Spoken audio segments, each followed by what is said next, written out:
Utang na naman! Puro na lang utang! Tuwing magpapakita ang mukha mo rito sa tindahan ko, wala akong ibang naririnig kundi utang! Anong akala mo sa mga tinitinda ko? Kusang dumarami? Binibili ko rin ng mga yan, ano? Anong tingin mo sa sarili mo? Swerte palagi? Hindi ka pa nakakabayad sa una mong inutang eh. Maya ka nga, Janina! Aling Elfa, pasensya na po talaga kayo. Hindi kasi ako nakasahod nung nakaraan sa trabaho ko eh. Kasi po ayaw ka nang marinig yung mga dahilan mong paulit-ulit na lang. Nakakasawa ka na, Janina. Ubus na ang pasensya ko sa'yo. Nung una naaawa pa ako sa'yo kasi may anak ka. Pero ngayon, nabubwisit na ako. Napipikon na ako sa ginagawa mo. Nagtatrabaho naman po ako at nagsisikap sa buhay. Pero hindi lang po talaga sumasapat eh. Eh ano ngayon? Kasalanan ko ba na hindi yan sumasapat? Ang problema ko lang dito ay yung bayad mo. Wala akong pakialam kung paano mo kinikita ang pera. Kasi ikaw, wala ka rin naman pakialam kung paano ko kinikita ang perang pinagtitinda ko rito. Kaya pakiusap lang ha. Huwag ka na mangutang kung hindi mo naman kaya magbayad. Kasi dumarami lang ang utang mo sa akin. Baka dumating ang araw eh, hindi na ako makapagtimpi sa'yo. Sige na ho, kahit isang sardinas at 1 kilong bigas lang. Kailangan lang po talaga makakain si Bimbo. Kaninang umaga pa po kasi walang kain ng anak ko eh. Yan ka na naman. Ginagamit mo na naman dahilan ng anak mo. Akala mo ba magiging epektibo pa rin sa akin yan? Sa kakaganyan mo, manhid na ang awa ko. Inis na lang ang meron ako para sa inyo mag-ina. Sige na ho, pangako pong magbabayad na po ako kapag nakuha ko na rin po yung sahod ko. Sige na po. Alam mo, Janina, yan kasi ang napapala mo sa pakikipagtana ng maaga. Pinag-aaral ka ng magulang mo, pero anong ginagawa mo? Umayaw ka, nag-asawa ka. Tapos, yung napangasawa mo naman, sira ulo.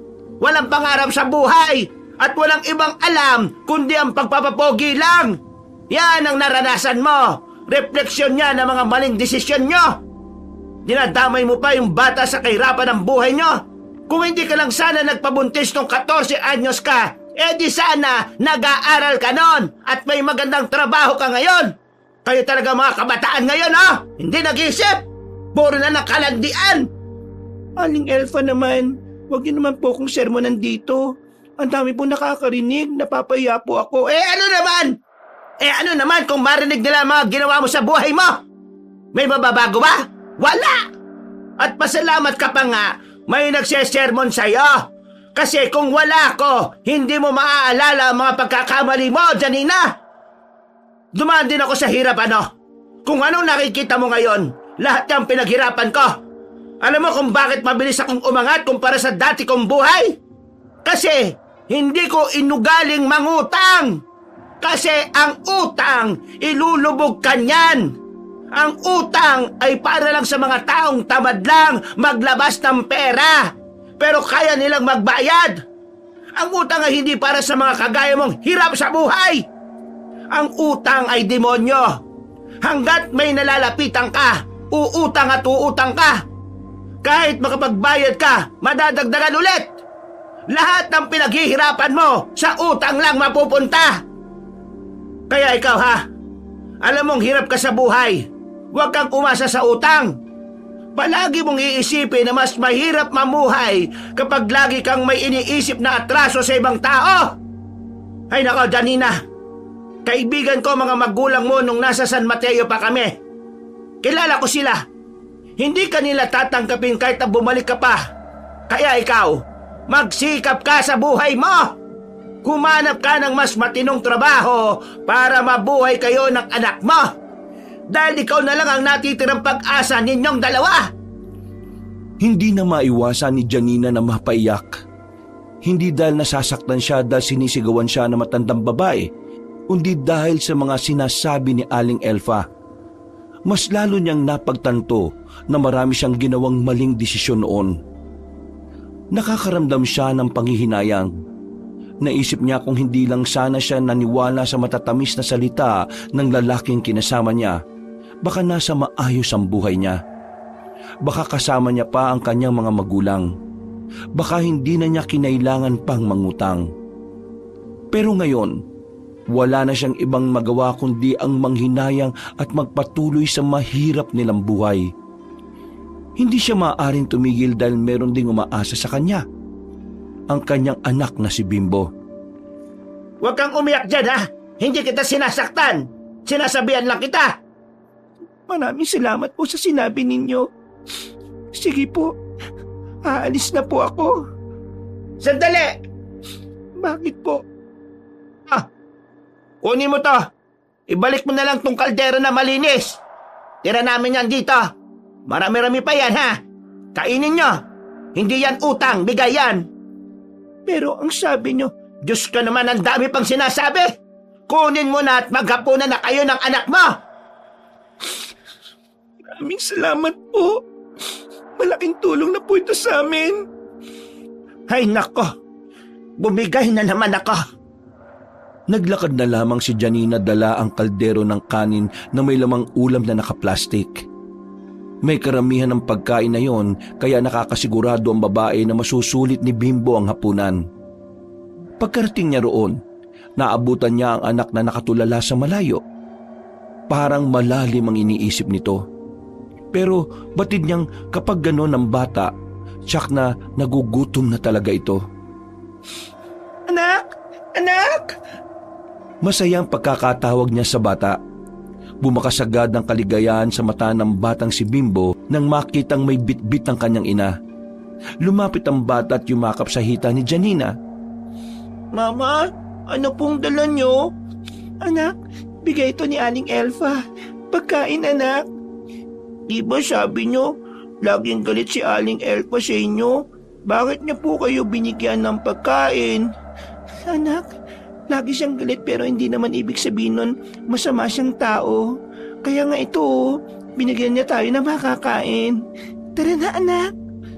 Mama, hindi na ba talaga babalik si Papa? Napatigil si Janina sa tanong na yon ng bata. Yung kasi ang unang beses na nagtanong si Bimbo ng tungkol sa ama nito. Hindi niya alam ang isasagot. Isang taon na rin kasi mula nang iwan sila ni Adonis. Ang paalam lang nito sa kanila ay magtatrabaho sa Maynila. Pero nalaman na lang nila na meron ng ibang kinakasama ang lalaki. Mula noon, hindi na umasa pa ang babaeng si Janina na babalik ang kanyang asawa. Itinuon na lamang niya ang atensyon sa kanyang anak. Anak, ang papa mo, masaya na ang buhay niya. Hayaan na natin siya. Ang mahalaga tayo. Magkasama tayong dalawa. Sabay nating tutuparin ang pangarap mo. Tara na. Alam kong nagugutom ka na rin. Kumakamot na lamang sa ulo ang batang si Bimbo nang pumasok na rin sila sa loob ng bahay. Masaya at masiglang kumain si Bimbo. Tuwang-tuwa naman si Janina. Masaya rin siya kapag nakikitang nabubusog ang kanyang anak. Matapos nilang kumain, agad na hinugasan ni Janina ang kaldero. Lumabas siya ng bahay para isauli yun. Pero habang naglalakad siya, isang matipunong lalaki ang nakasalubong niya. Hindi niya ito nakita dahil bigla na lamang itong lumitaw sa gilid. Rico! Ay, miss, sorry. Hindi kita nakita eh. Ayos ka lang ba? Ayos lang ba ako? Natumpa ko kasi tumama ako sa dibdib mo. Sorry Hindi ko talaga sinasadya. Alika, tulungan na kita. Hindi na. Kaya ko naman tumayo na mag-isa eh. Pasensya na talaga Hindi ko talaga sinasadya. Oo, ayos lang. Hindi rin naman ako alerto sa dinaraanan ko eh. Sigurado ka bang ayos ka lang? Wala ka bang sugat? Wala ka bang pilay? Sanay na ang katawan ko sa bugbugan. Kaya hindi mo kailangan mag-alala, kuya. Isa pa, hindi mo naman ako kilala eh. Miss, ako ang dahilan kung bakit ka natumba. Kaya malamang mag-alala ako. Baka mamaya may malala ka palang galos tapos hindi mo sinabi sa akin. Di sa akin din babalik yun. Wala nga. Ang kulit mo naman, kuya. Naninigurado lang naman ako eh. O sige na, aalis na ako. Sa susunod kasi tumingin ka rin sa dinaraanan mo. Kasi may mga kagaya ko ring malalim lagi ang iniisip na pwede niyong mabangga. Naglakad na ang babaeng si Janina patungo sa bahay nila Aling Elfa. Hindi na niya nilingon pa ang lalaki. Ang tagpong yun ay hindi inaasahan ni Janina na magiging dahilan para mas ganahan siya sa buhay. Dahil 1 buwan lang ang nakalipas, hindi niya inakalang magiging kaibigan niya ang lalaking yun. Hindi lang basta kaibigan, kundi meron din siyang espesyal na pagtingin sa lalaki. Pinipigilan niya lang ang kanyang sarili dahil ayaw niyang mahati ang kanyang atensyon sa dalawa. Hanggat maaari, gusto niyang nakatuon lang siya sa anak. Anak, doon ka na sa loob maglaro. Ako nang bahala maghugas ng mga ito. Sige na. Sigurado po kayo, Mama? Kayo na po maghugas ng plato? Oo, anak. Doon ka na. Hindi mo to dapat gawin kasi bata ka pa. Maglaro ka lang o kaya naman magbasa ka ng mga libro. Sumunod naman ang batang si Bimbo. Ipinagpatuloy na lamang ni Janina ang kanyang ginagawa. Sa kalagitnaan ng kanyang paghuhugas, biglang dumating ang kaibigan niyang si Eman. Ang lalaking ito ay matalik na kaibigan ng kanyang asawa. Malapit din naman ito sa kanila. Kung minsan ay ito ang tumutulong sa kanila. Pero mula nang sumama ito kay Adonis, hindi na rin ito makapagbigay ng tulong sa kanilang mag-ina. Oh, Eman, dumating ka na pala. Kumusta ang buhay sa Maynila? Napagang kontrata ko dun eh. Nagka-problema. Yung boss kasi namin nakulong. Kaya yun, lahat ng trabador damay. Napasara yung factory. Paglagyan ba naman ng mga illegal na droga? Ay, siya nga pala. Pasalubong oh. Munting pasalubong yan. Ay, nasan yung inaanak ko? Uy, maraming salamat ah. Si Bimbo nasa loob. Pinaglaro ko muna. Gustong tumulong dito eh. Mabait talaga yung batang si Bimbo no? Buti na lang talaga, sa'yo nagmanat, hindi kay Adonis. Siya nga pala. Kaya ako dumiretso dito kasi may ipapaalam ako sa'yo.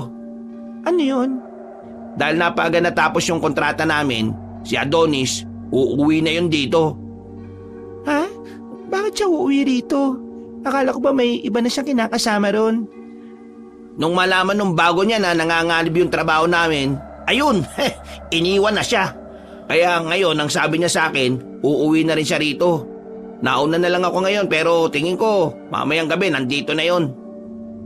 Sa sinabing yun ni Eman ay nabahala ang babaeng si Janina. Ang unang pumasok sa kanyang isipan ay si Ruel. Nahuhulog na kasi siya sa binata. Aminadong ito ang dahilan kung bakit siya nagkaroon ulit ng lakas para mabuhay. Pero ngayon, hindi niya alam kung ano ang kanyang gagawin. Magsasalita na sana si Janina nang biglang dumating naman si Ruel. May dala-dala rin itong pagkain. Napatigil yon nang makitang magkausap sila nila ni Eman. May kausap ka pala? Hindi, si Eman to, kaibigan ko. Matalik na kaibigan ng dati kong asawa. Ninong din ni Bimbo. Sino siya? Si Ruel. Manliligaw niya, pre. Manliligaw? Bakit, pre? Bawal ba? Ay, hindi naman. Wala naman ako sinabi. Wala naman problema. Mas pabor pa nga ako eh. Ha? Kung iisipin mong magagalit ako kasi pinagpalit mo yung kaibigan ko, para mo na rin inisip na siraulo akong tao. Bakit naman ako magagalit? Si Adonis ka, naghanap ng ibang babae nun eh. Ano naman ngayon kung ikaw naman ang maghanap ng ibang lalaki? Karapatan mo rin namang sumaya, no? Tarantado yung kaibigan kong si Adonis na yun eh. Janina, matinutong kaibigan mo ah. Ay, Eman nga pala pre. Alagaan mo tong kumari ko ah. Siraulo yung unang asawa niyan eh. Ruel nga pala pre. Oo naman, aalagaan ko siya sa abot ng makakaya ko. Eman, maraming salamat ah. Akala ko huhusgahan mo ko eh. Ano tingin mo sa akin, buwang? Sa dami ng dinanas mong paghihirap, karapatan mo nang sumaya ngayon, no? Di ba, pre? Tama ang kaibigan mo, Janina. Hayaan mo yung Adonis na yon. Akong bahala sa kanya kapag nagkita kami. Nako, magandang sabong to. Parehong macho magtatapat. Naging maayos naman ang usapan na yon para sa kanilang tatlo. Pero hindi pa rin nawawala para kay Janina ang pagkabahalang baka magkaroon ng gulo. Mga bandang hapon, kasama ni Janina si Ruel patungo sa simbahan. Ito ang unang linggo matapos ang mahabang panahon na may makakasama siyang magsimba. Si Bimbo naman ay iniwan na muna nila kay Eman. Pero ang kanilang tahimik na paglalakad nung hapon na yon ay napalitan ng kaba at takot. Isang matandang lalaki kasi ang bigla na lang lumabas mula sa gilid ng halamanan. Kutob nila, galing yun sa loob ng kagubatan. Merong daladalang briefcase ang matanda. At ang higit nilang napansin ng mga sandaling yon ay ang mga sugat na matandang lalaki. Walang ibang naroon kaya sa kanila ito lumapit. Tulungan niyo ako. Ano pong nangyari sa inyo? Walang ibang masabi ang matanda kundi ang salitang tulong. Kaya naman hindi na sila nagsayang ng oras. Inalalayan nila ang matandang lalaki at dinala nila ito sa tagong lugar sa gubat. Iniupo nila ang matandang lalaki sa malaking ugat ng puno. Hinihingal na ang matanda. Parang kakaunti na lang ay mawawalan na ito ng hininga. Don Conrado ang pangalan ko. Isa akong mayamang negosyante. Kunin niyo ang briefcase na ito. Mas mainam na sa inyo na lamang ito mapunta kaysa sa kapatid kong kahaman. Ikaw Iha. Iyon na ito. Ikaw ang karapat-dapat dito. Janina, para daw sa'yo. Ruel, baka naman mapahamak tayo rito. Kapag napunta ito sa kapatid ko, gagamitin niya ito sa kasamaan. Kaya, mas mainam na ikaw na lang ang makinabang nito, Iha. Magagamit mo ito para sa anak mo.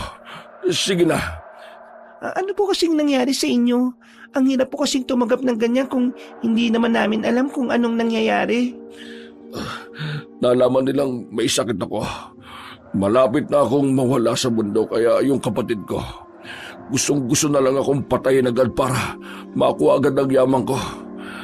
Kaya naganap ako ng pwedeng manahan. Pero wala akong makita. Mabutit nakita ko kayo. Ikaw ang karapat dapat, Iya. Sige na, kunin mo na ito. Bago pa tayo maabutan ng mga aswang dito. Teka. Ano pong mga aswang ang sinasabi ninyo? Wala na akong panahon para makapagpaliwanag pa. Nahihirapan na akong huminga. Kunin niyo na ito. Pagkatapos, ilibing niyo ako. Pakiusap. Ibahon niyo ako sa lupa. Ayaw kong mag-iwan ng bakas sa kapatid ko. Sige na. Nagmamakawa ko sa inyo. Para din ito sa kaligtasan ng maraming tao. Pero paano kung... Manong? Hala, Ruel, wala na yata siya. Oo nga, wala ng pulso. Ano ba nangyari sa taong yan? Ang dami niyang sugat oh. Ang lalaki. Parang kalmot ng leon yan, Ruel. Ano kaya? Isumbong na natin to sa mga pulis. Hindi pwede. Mapapahama ka. Kapag nalaman to ng maraming tao, madaling malalaman ng kapatid niya kung nasaan na itong ibinigay niya sa'yo. Anong gagawin natin? Hindi sundin na lang natin yung sinabi niya. Ibabaon natin siya sa lupa. Ha? Sigurado ka? Wala na naman tayong ibang choice eh. Kailangan nating ilihim to. Bukod sa yun din naman ang gusto niya. Mas yun ang ligtas na paraan. Napatango na lang si Janina, pero aminado siyang nagtitindigan ng mga balahibo niya. Iniwan niyang sandali ang bangkay doon, at pagbalik nila ay meron na silang gamit na panghukay. Hindi na sila nakapagsimba. Inatupag na lamang nila ang paglilibing sa matanda. Habang tinatabunan na nila ang katawan ni Don Conrado, napatigil bigla si Ruel habang nakatingin sa mukha ng matanda. Oh, bakit Ruel? Wala naman. Tara, tapusin na natin to. Pag-uwi natin, saka na lang natin tingnan ang nasa loob ng briefcase na yan. Ruel, tingin mo, ano kaya yung sinabi niya kanina na baka maabutan pa siya ng aswang? May aswang ba talaga rito? Takot ako sa aswang eh. Nung huli kong makakita ng ganon, baby pa si Bimbo. Tingin ko, nasabi niya lang yun kasi sobrang sakit na ng katawan niya. Sabi kasi nila, kapag malapit ka na mamatay, kung ano-ano na yung tumatakbo sa isip mo. Parang lutang ka na daw. Pag ganon, parang inaanda ka raw ng katawan mo na malagutan na ng hangin. Ha? Totoo ba? Ganun ba talaga yun? Yun ang sabi. Pero pwede rin naman nating pagbasihan yun. Sige na, magkukain na tayo. Makalipas ng ilang sandali, okay na siguro to. Malalim ng pagkakahukay natin, kaya hindi na siguro siya matutuntun dito. Tama lang ba yung ginawa natin, Ruel? Oo naman, no? Bakit naman hindi? Sinunod natin yung gusto na matanda. At isa pa, wala naman tayong ginawang masama sa kanya.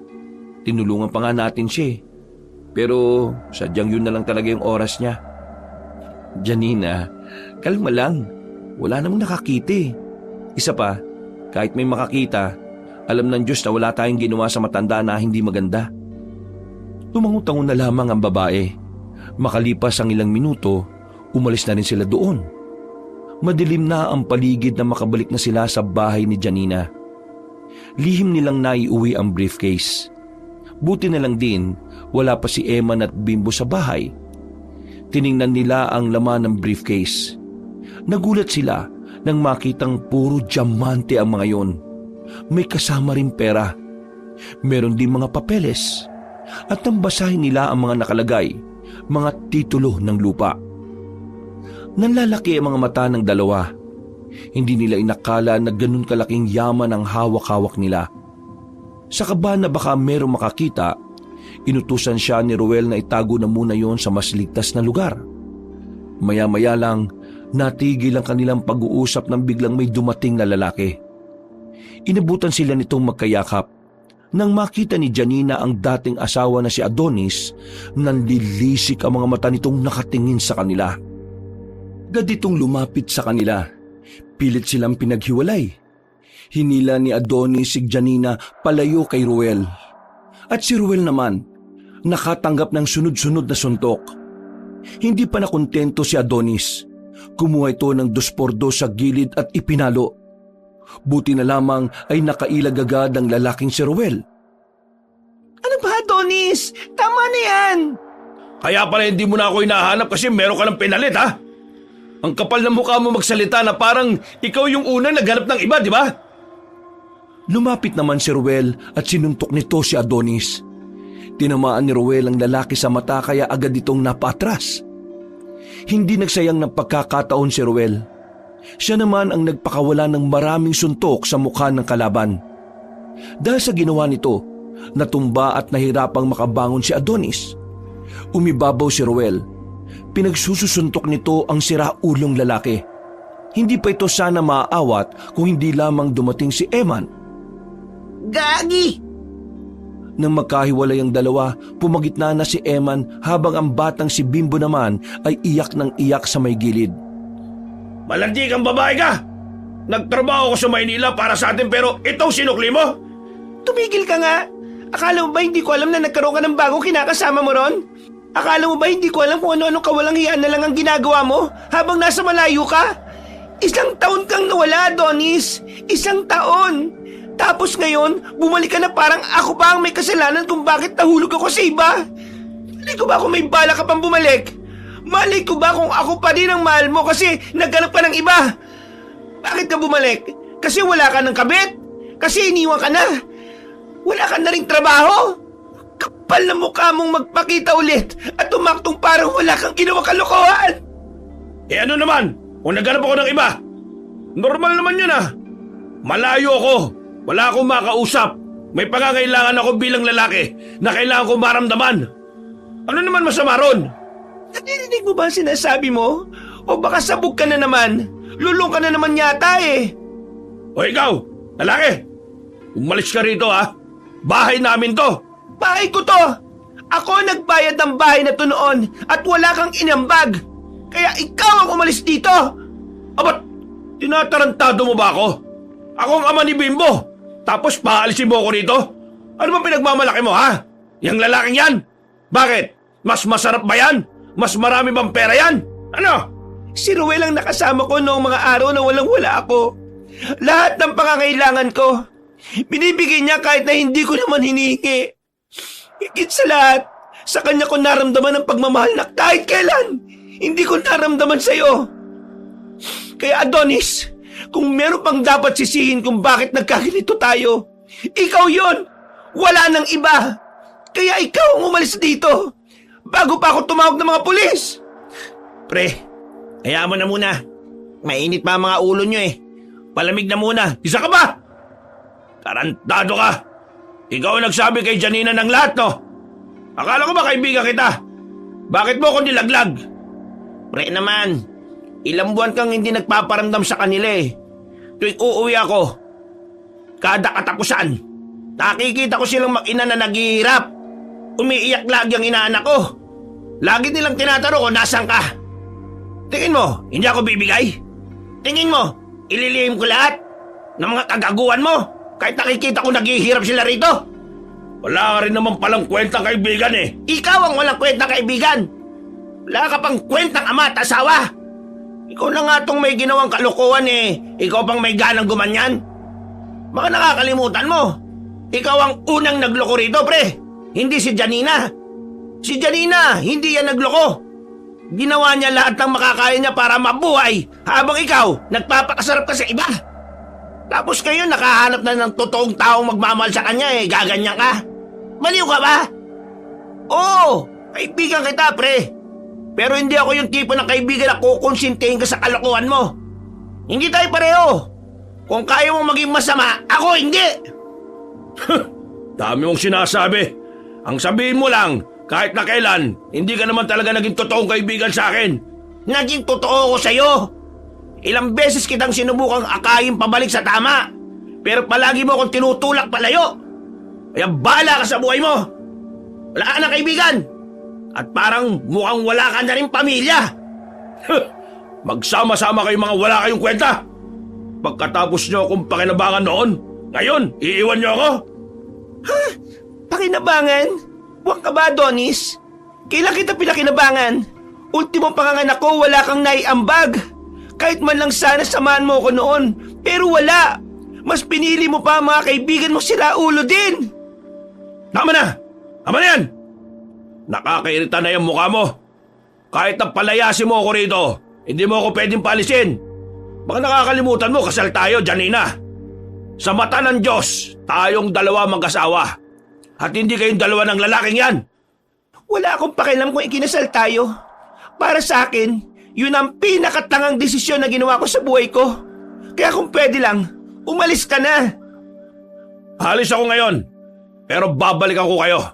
Kapag bumalik ako rito, ayoko na makikita ang pagmumukha ng lalaking yan. Kung hindi, ipapadampot kayo sa mga pulis. Kasi nakikiapit siya, oh. O paano? Kagala muna ako, ah. O ikaw lalaki, huwag mong ipagsiksikan ng sarili mo rito. Sampid ka lang. Palis na sana ang lalaking si Adonis nang biglang magsalita ang batang si Bimboy.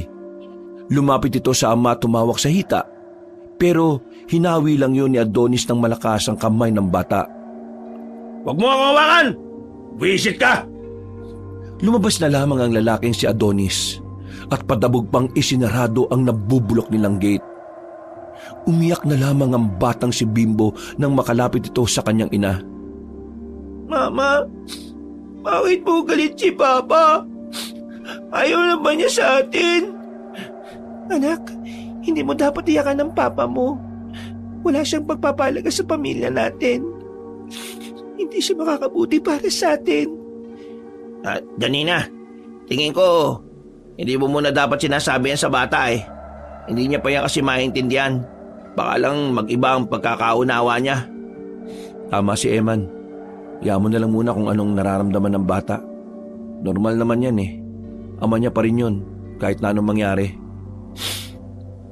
Yung visit na Adonis na yan, ang lakas-lakas pa ng loob na pamunta rito. Paano yan? Hindi siya alis dito kasi kasal nga kayong dalawa. Hindi na muna siguro ako magiging madalas dito para iwas gulo. Pero itutuloy ko pa rin ang panliligaw ko sa iyo, Janina. Hindi niya ako mapipigilan. O paano, Iman? ikaw na munang bahala sa kanila. Aalis na muna ako para kahit papano mabawasan ang ingay dito.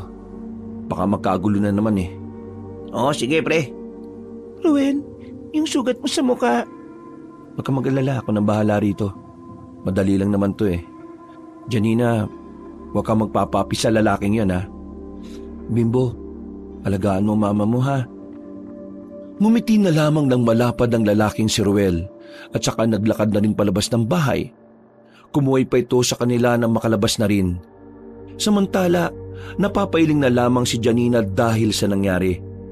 Hindi niya kasi talaga inakala na makakaroon pa ng lakas ng loob ang lalaking si Adonis para humarap sa kanila. Eman, maraming salamat ha. Sus, wala yun. Para ka namang others. Isa pa, inaanak ko naman si Bimbo Umari din kita. Akong bahala dun kay Adonis. Susubukan ko siyang kausapin. Tumango na lamang ang babaeng si Janina. Nung gabing yon ay hindi umuwi si Adonis. Pero kinaumagahan, nabulabog ang masarap na pagtulog ng mag-ina.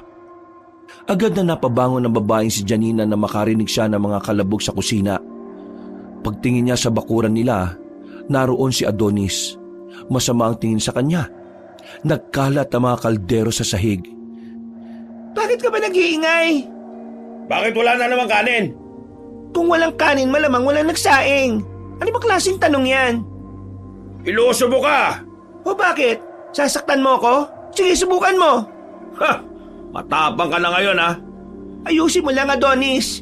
Hindi na ako yung dating malamya at mainhin na Janina. Kayang-kaya na kitang labanan ngayon. Oh, alma ka lang. Ito naman parang hindi naman mabiro. Kahit anong gawin mo, hindi mo na may babalik ang dati. Tinuwanan lang siya ni Adonis at saka pumasok na rin sa loob. Sirang-sira ang umagang yun ni Janina. Kaya ang ginawa niya, nang makatulog na si Adonis ay kinuha niya ang anak niya. Dinala niya muna ito kay Eman. Pasensya ka na talaga. Baka kasi kung anong gawin ni Adonis sa kanya sa bahay Kailangan ko kasing pumasok ngayon. Wala namang problema, Mare. Mas mainam nang malayo siya sa ama niya dahil parang wala na sa tamang pag-iisip si Adonis Nakakausap ko kagabi. Tinawanan lang ako. Ewan ko ba sa taong yon? Mama, anong oras po kayo uuwi? Mamayang hapon anak, pero kapag maraming ginagawa, baka gabihin ako.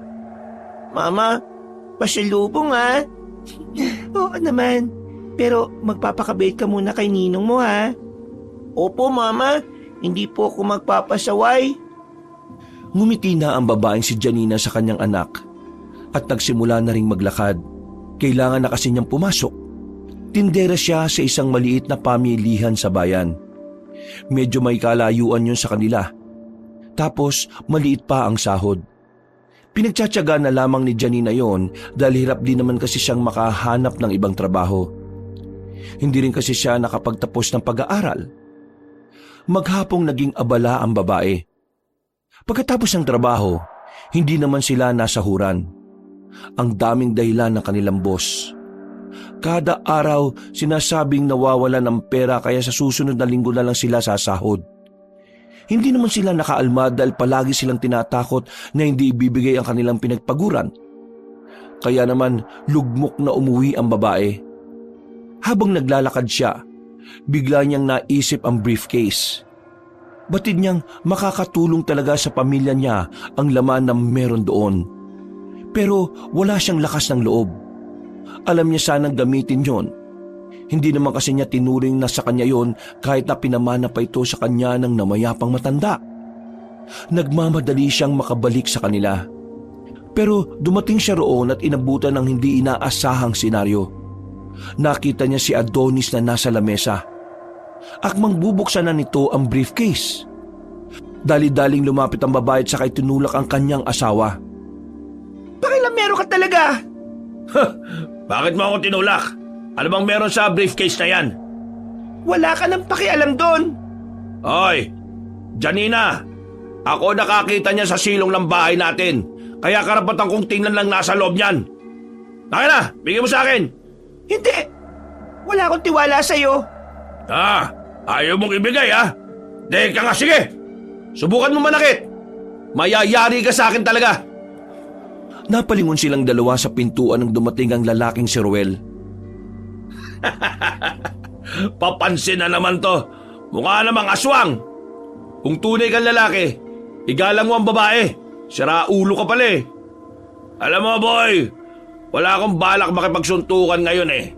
Kasi aayusin ko ang pamilya ko. Magkakabalikan kami ni Janina. Kasi sayang naman ang kasal namin, di ba? Nag-uusap lang naman kasi kami ngayon. Epal ka na naman. Gusto ko lang naman makita ang laman ng akin na yan.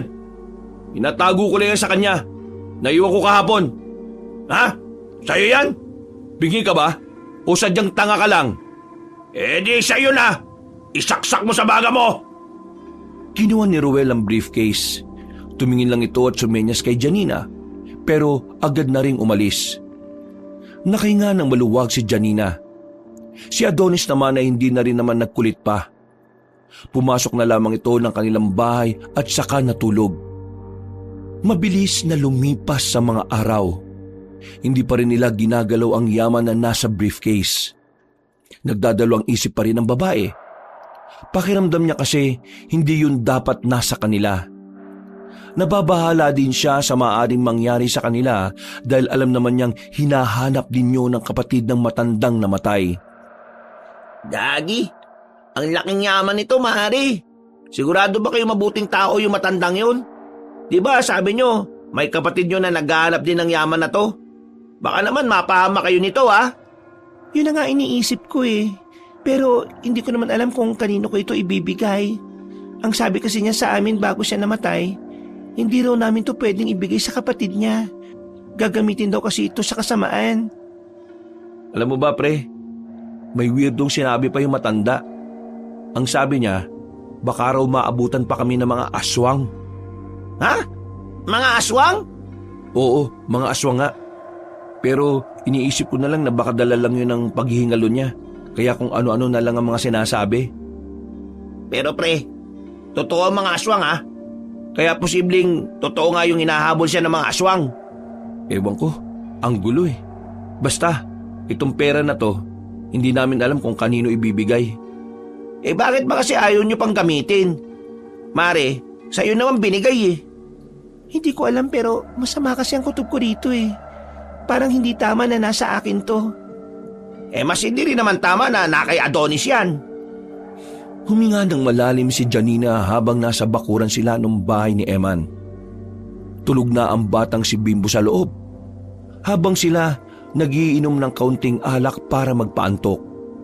Walang balak si Janina na umuwi ng kanilang bahay. Kinabukasan, nagpalipas ng gabi ang mag-ina sa bahay ni Eman. Ang binata naman sa labas na natulog. Sa papag na nasa bakuran katabi si Ruel.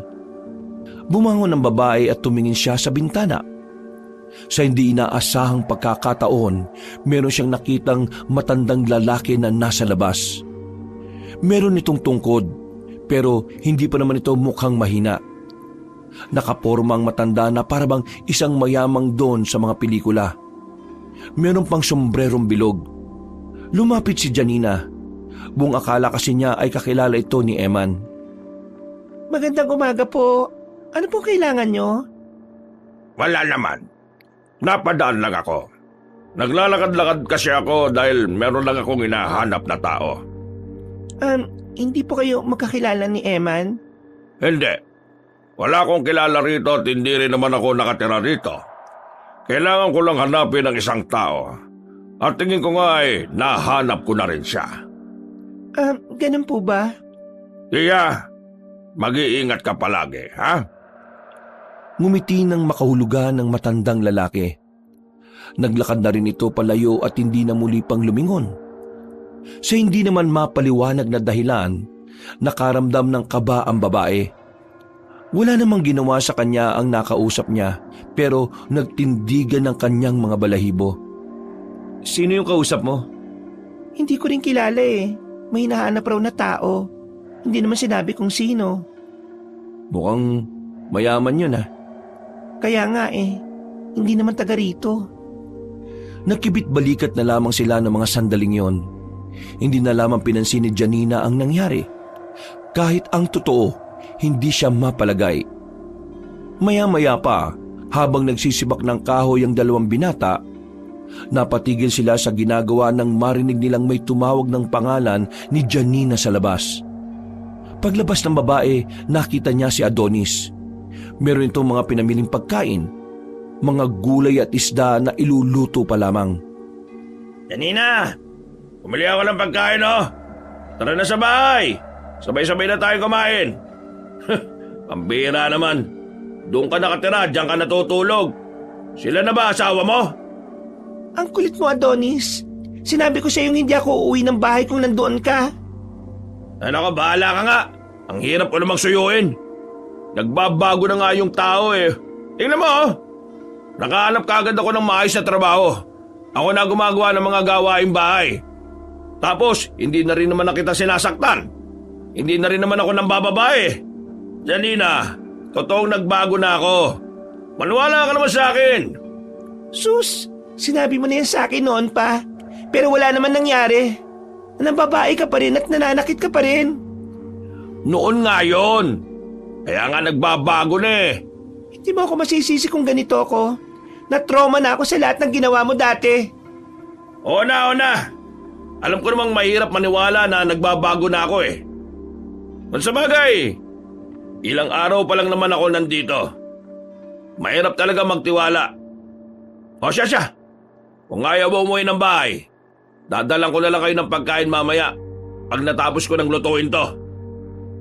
Naglakad na ang lalaking si Adonis paalis. Napapailing na lamang si Janina. Man, tingin mo totoo yung sinasabi niyang nagbabago na siya? Hindi ko alam. Alam mo kasi kahit magkaibigan kaming matalik dati, ang hirap din talagang basahin ang utak niyan eh. Pero kilala ko si Adonis. Kapag gusto niya, gagawin niya talaga. Pero kapag may bagay siyang gustong baguhin, hindi niya yun nagagawa kaagad. Akala ko ba boto ka sa akin? Baliw! Boto naman talaga ako sa iyo eh. Di hamak na mas mabuti ka naman. Ang sinasabi ko lang, wag dapat agad magtiwala si Janina kay Adonis ngayon. Sa dami ng ginawa niyang kalokohan, hindi natin alam kung kailan siya seryoso. Isang malalim na paghinga na lamang ang nagawa ng babae. Sa totoo lang, iniisip na rin talaga niya na totoo ang pagbabago ng dating asawa. Pero ayaw lang niyang bumigay. Ayaw na niyang magkamali ulit ng desisyon. Mas mahal na niya ngayon si Ruel, ang lalaking nagbigay ulit ng panibagong liwanag sa kanyang buhay. Nung gabing yun, sigurado ka na bang gusto mo siyang makausap? Baka naman bigla ka na namang saktan niya eh. Akong bahala sa kanya. May dala naman akong kutsilyo dito. E di sasaksakin ko siya. Kaya ko naman na ang sarili ko eh. Kailangan ko na talagang linawin sa kanya na hindi na ako babalik sa kanya. Ruel, hanggang dito mo na lang ako ihatid. Sigurado ka ha? Oo, tanaw ko na rin naman yung bahay namin eh. O sige, basta kapag may ginawa na naman si Adonis sa'yo, sumigaw ka lang ha. Naglakad na rin si Janina patungo sa kanilang bahay. 10:00 na ng gabi noon, kaya tahimik lang ang buong paligid. Maaga kasing natutulog ang karamihan sa kanila. Tipikal na oras na ng tulog ng mga taong naninirahan sa probinsya. Paglapit niya sa kanilang bahay, nakita niya si Adonis na nakasandal sa pintuan. Pagtingin niya sa paa nito, napansin niyang dumudugo yun. Anong nangyari sa'yo? O bakit? Nag-aalala ka ba? Tinatanong kita, umayos ka nga. Kanina pa kasi may dalawang lalaking pasilip-silip dito sa bahay eh. Akala ko nga mga inutangan ko sa Maynila. Pero hindi. Nilapitan ko kasi sila eh. Nakipagsagutan ako. Nung nagpang-abot na kami, nagulat ako. Ang bibilis nilang kumilos. Gumagapang din. Tumatalo ng mata sa bubong. Basta, nakakalmot ako ng isa sa paa ko eh. Ayan oh, yan yung kalmot. Ang haba, di ba? Malalim pa. Hindi ko alam kung maniniwala ka sa akin ha, pero tingin ko, mga aswang yun eh. Sa sinabing yun ng lalaking si Adonis, nagsalubong ang kilay ng babae. Hindi niya kasi alam kung maniniwala ba siya o hindi. Nagdududa siya hindi dahil hindi siya naniniwalang may aswang, kundi nagdududa siya dahil hindi siya nagtitiwala sa asawa. Ah, alam ko iniisip mo. Hindi ako sabog ha. Wala akong tinira. Maniwala ka naman sa akin. O sige, dito ka lang. Tatawagin ko si Ruel. Oh, bakit tatawagin mo pa yung tokmol na yon? May alam si Ruel para magamot niyang sugat mo. Huwag ka na mag-inarte. Hindi ka na makakarating sa ospital dahil wala ka namang masasakyan. Kahit na banas si Adonis kay Ruel, hindi na rin ito nag-inarte ng magkusang loob itong tulungan siyang linisin ang kanyang sugat. Naturukan na rin siya ng pampamanhid. Nagawa na rin tahiin ang hiwa. Mumurahin lang yung pinantali ko sa'yo kaya huwag ka nang maglikot-likot. Baka maputol. Linisin mo rin yan araw-araw kung ayaw mong mamatay. Langgasin mo ng dahon ng bayabas. Baka iniisip mo ginagawa ko to kasi okay na tayo ha. Kung hindi lang dahil kay Janina, hahayaan na kitang mamatay. Bakit? Tingin mo pumayag ako dahil tropa tayo? Si Janina rin lang ang nagsabi sa akin kaya umuuna lang ako. Ito talaga si Adonis. Sa halip na magpasalamat na lang kung ano-ano pang sinasabi. Eh di salamat. Ano? Masaya ka na? Hoy, Janina, nasaan na pala yung anak natin? Hinatid ko kanina sa nanay ni Eman. Gustong-gusto siya ni Aling Maris kaya doon ka na muna pinatulog. Nilalayo mo ba talaga sa akin ang bata? Totoo ba yung sinasabi mo kanina na aswang ang umatake sa'yo?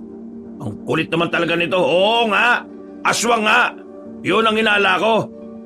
Eman, hindi ba siya nakatira ng pinagbabawal na gamot? Lumapit si Eman para amuyin ang lalaki. Umiling-iling yon. Indikasyon na nasa katinuan si Adonis. Hindi ko alam kung anong ginagawa ng mga siraulong yun dito sa harapan ng bahay natin Babalik-balik sila Pakiramdam ko, may hinahanap ang mga aswang na yon. Teka nga. Buntis ka ba, Janina? Buntis ka siguro no? Sino nga ba? Yang lalaking yan? Tumigil ka nga. Siraulo ka talaga, no? May kilala ko para malaman natin kung may aswang talaga rito sa atin. Bakit kailangan pang alamin kung may aswang Sinabi ko na ngang meron. Kailangan nating malaman para malaman din natin kung anong ginagawa nila sa harapan ng bahay ninyo. May alam akong dahilan kung bakit narito ang mga aswang. Ano? Tingin ko, yung matandang si Don Conrado, aswang. Aswang din yung kapatid niya. Baka alam na nila na nasa atin yung hinahanap nila. Ngayon ko lang napagtanto, yung sinabi ni Don Conrado, may basehan. Totoo pala talagang hinahabol siya ng mga aswang. Diyos ko, dapat pala isinuko na natin yon. Hindi natin ibibigay yun sa kanila. Dahil kung totoong aswang nga yung kapatid ni Don Conrado, siguradong delikadong mapasakmay nila yung bagay na yon. Baka gamitin nga nila sa kasamaan. Teka. Ano ba pinag-uusapan niyo dyan, ha? Di ko naman kayo maintindihan. Sa gabing yun, nakakaramdam na ng pagkabahala at pangamba ang babaeng si Janina. Kaya naman, minabuti na lamang niyang manatili sa bahay ni Eman kasama si Ruel. Para sa kanya, mas magiging ligtas siya kung kasama niya si Ruel sa iisang bahay. Iniwan nila si Adonis na mag-isa. Wala na rin naman kasi silang dahilan para samahan pa yon. Nagawa na nila ang dapat gawin. At yun ay ang tulungan ng lalaking gamutin ang sugat. Ayos na kami rito ni Eman. Doon ka na sa kwarto niya. Oo nga, nalinis ko na rin naman yun Sigurado ba kayo dito kayo sa sala? Oo, kaya matulog ka na. Pumasok na ang babae sa silid. Paghiga niya ay nakaramdam na siya agad ng antok. Agad siyang nakatulog. Pero bandang madaling araw ay naalimpungatan siya. Narinig niya kasing nagsasalita si Ruel at Eman. Pagbangon niya, nakita niyang dalawa na may hawak ng tubo. Ano kaya nangyayari? Kanina pa kami nakakaramdam na parang may tao sa bubungan Tingin ko, aswang talaga to. Nalaman na yata niyang nandito tayo. Paano naman nila malalaman na nasa atin yon? Sa amoy. Malakas ang amoy ng mga aswang. Diyos ko, anong gagawin natin? Eman, saan ba nakatira yung sinasabi mong albularyo? Sa kabilang sityo pa Hindi naman natin mapupuntahan kasi pag lumabas tayo, Baka kung anong mangyari sa atin. Ay nako, buti na lang talaga wala rito si Bimbo. Mari, doon mo lang muna yun iwan kay na mama. Baka madamay pa siya dito. Nakakainis naman kasi matandang yun eh. Mawawala na lang sa mundo, nagpasa pa ng problema sa atin. Ha? Ano na naman yun? Nagtitindigan ng mga balahibo ng babaeng si Janina. Nararamdaman nila ang presensya ng aswang sa may bubungan. Mabigat ang mga paa at naririnig din nila ang malakas na angil. Kaya naman mas lalong tumataas ang level ng kaba ng babae. Hindi niya alam ang gagawin. Para bang sumisikip na rin ang dibdib niya. Dito lang kayo. Bakit? Asa ka pupunta? Sisilipin ko lang sa labas. Uy, wag! Delikado! Baka mapano ka pa dyan! Sisilip lang naman ako. Hindi nagpapigil ang lalaking si Ruel. Dala ng tubo, lumabas siya ng bahay. Pasimple siyang tumingala sa bubungan. Laking gulat nito nang makakita ng isang lalaking nakadapa roon. Sa kabilang parte naman ng bintana ay meron ding lalaki. Hindi nagsayang ng sandali si Ruel. Tumalon nito para abutin ang paa ng isang aswang. Pero sa kasamaang palad, hindi niya ito tinamaan. Kaya naman agad-agad na gumapang paalis ang aswang na yon kasama ng isa pa. Oh, ano nangyari? Umalis na. Takot naman pala mga yun eh. Diyos ko, ligtas na ba tayo rito? Mukhang kailangan na talaga nating mapuntahan yung albularyo bukas. Napalunok na lamang ng laway ang babaeng si Janina. Pero nung sandaling yon, hindi na rin naman bumalik pa ang mga aswang. Hindi na rin sila nakabalik sa pagtulog. Mulat na mulat ang kanilang mga mata hanggang sa sumikat na nga ang araw. Hindi sila nagsayang ng oras. Agad-agad na rin nilang tinungo ang bahay ng albularyo. Malapit-lapit lang naman yon sa kanila. Pagdating nila, naabutan nila ang matandang lalaki na nagkakapilang sa bakuran. Malayo ang tingin. Hindi pa sila nito napapansin kung hindi ginalaw ni Emma ng malakas ang bakod. Mang Simal! Oh, Herman, ikaw pala. Mang Simal! Eman po, hindi po Herman. Ah, Evan pala. O bakit? Anong sa atin? Bakit may kasama kang mag-asawa? Kabit ka, no? Uy, grabe ka naman, Mang Sibal. Hindi naman po ako kabit. At itong kasama ko, hindi naman po mag-asawa. Naglalandian pa lang. Bakit nga ba kayo nandito? Kailangan po kasi namin ng tulong nyo eh. Alam ko kasi na pamilyar kayo sa mga aswang. Ay, mga aswang lang pala eh. Ano? Aswang? Opo. Umayos ng pagkakaupo ang matandang lalaki at tumingin sa kanila ng seryoso. Bakit? Inatake ba kayo ng aswang? Buntis ba ang babaeng ito at inaaswang siya? Janina, ikaw na lang siguro magkwento. Pinapasok sila ng matandang lalaki sa loob ng bahay nito. Huminga na muna ng malalim si Janina bago niya tuluyang sabihin kung ano man ang kwento nila. Nang matapos na siya, baka sa mukha ng albularyo ang pagkabahala. Dahil ayon dito, yun ang unang pagkakataon na magkakaroon nga ng aswang sa kanilang lugar. Kung ang dahilan kung bakit sila naririto sa atin ang yaman na kailangan nila, mukhang kailangan nating isuko sa kanilang tinatago ninyo. Kaso Manong, mukhang hindi po magandang ideyang yan eh. Ang sabi sa amin ni Don Conrado, kapag binigay namin sa kapatid niya yung yaman, siguradong magagamit daw yun sa kasamaan. Posibleng gamitin nila ang pera para magparami o kaya mambiktima ng mga tao. Pero kung hindi nyo isosoli yan, mapapahamak naman kayo. Kung ibabaw nyo naman yan sa lupa, kayo at kayo pa rin ang babalikan ng mga aswang.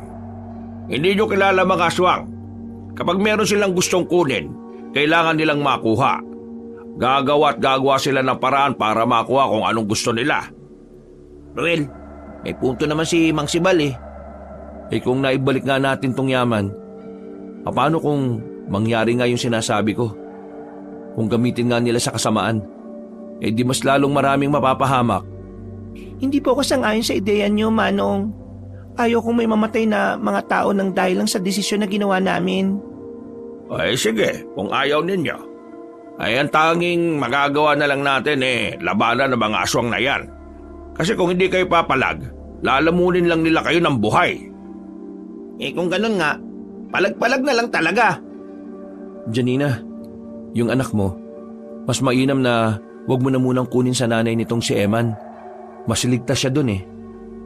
Tumango na lamang ang babaeng si Janina, pero bakas pa rin naman sa kanyang muka ang labis na takot at pangamba. Bumalik na rin sila sa bahay nila nung umagang yon. Tinandaan nila lahat ng sinabi sa kanila ni Mang Sibal. Binigyan din sila ng mga pansamantalang pangontra. Pero kahit na ganon, hindi pa rin nakakampante ang kanilang kalooban. Kinagabihan, Kayo naman muna ang matulog. Ako naman ang magbabantay. Gigisingin ko lang kayo kung sakaling merong aswang. Ayos lang, Mare. Kami na lang ang magbabantay. Kaya naman namin eh. oo, kami na lang. Matulog ka na kung inaantok ka na. Hindi pa nga ako inaantok. Sige na, matulog na kayo. Ako na ang bahala. O sige, ganito na lang. Ako na muna matutulog. Mamaya, gisingin niyo ako. Ako naman ang papalit sa inyo. O sige, mas mabuti pa nga yung ganyan. O paano? Idlip na muna ako ha. Ngumiti na lamang ang dalawa sa lalaki. Nang sila na lamang ang naiwang gising sa tapat ng hagdanan, tahimik lang nilang binabantayan ang lugar. May nakahanda rin silang itak sa gilid. Saka mo na isipin yung tayo. Ha? Ang ibig ko sabihin, isang tabi na muna natin kung anong meron tayo. Unahin natin itong problema na meron tayo ngayon. Oo, sige. Pero nag-aalala nga ako kasi ang tagal mo nang nanliligo sa akin tapos wala pa rin akong sagot. Anong matagal? 1 buwan at 2 linggo pa lang halos yun. Matagal na ba yun? Nasanay kasi ako noon na 2 araw lang akong niligawan ni Adonis eh. Iba naman si Adonis. Iba rin naman ako. Sa ngayon, huwag kang mabahala kung mapatagal o hindi. Hindi rin naman ako nagmamadali eh. Ang mahalaga naman ngayon, nasa ligtas tayo. Lalong-lalo ng anak mo. Maraming salamat, Ruela. Ikaw ang nagbigay ng sigla sa buhay ko mula nang makilala kita. Pasalamatan mo ang sarili mo. Naging matadag ka sa mga panahong sarili mo lang ang kaya mong sandalan. Janina, lagi mo lang tatandaan na kailangan mong maging matatag para sa sarili mo at para sa anak mo.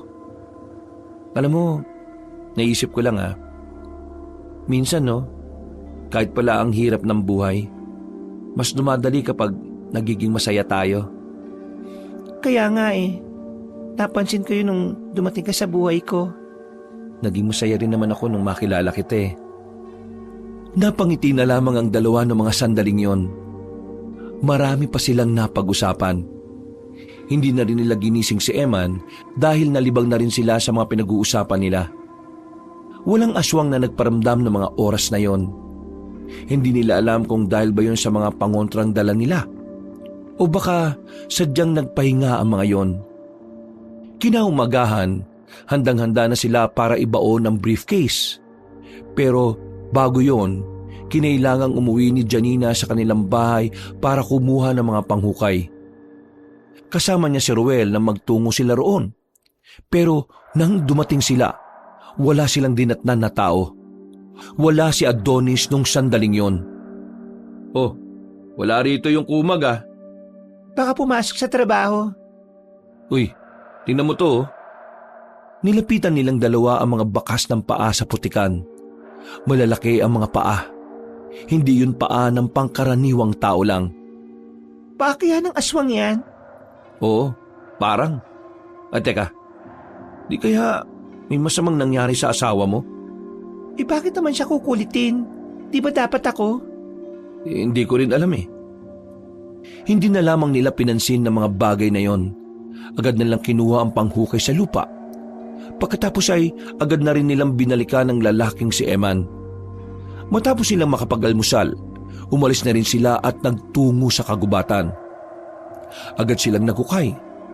Dala-dala nila ang briefcase na naglalaman ng yaman ng namayapang si Don Conrado. Bilisan natin. Baka mamaya may makakita sa atin dito. Baka makuha pa itong yaman na to.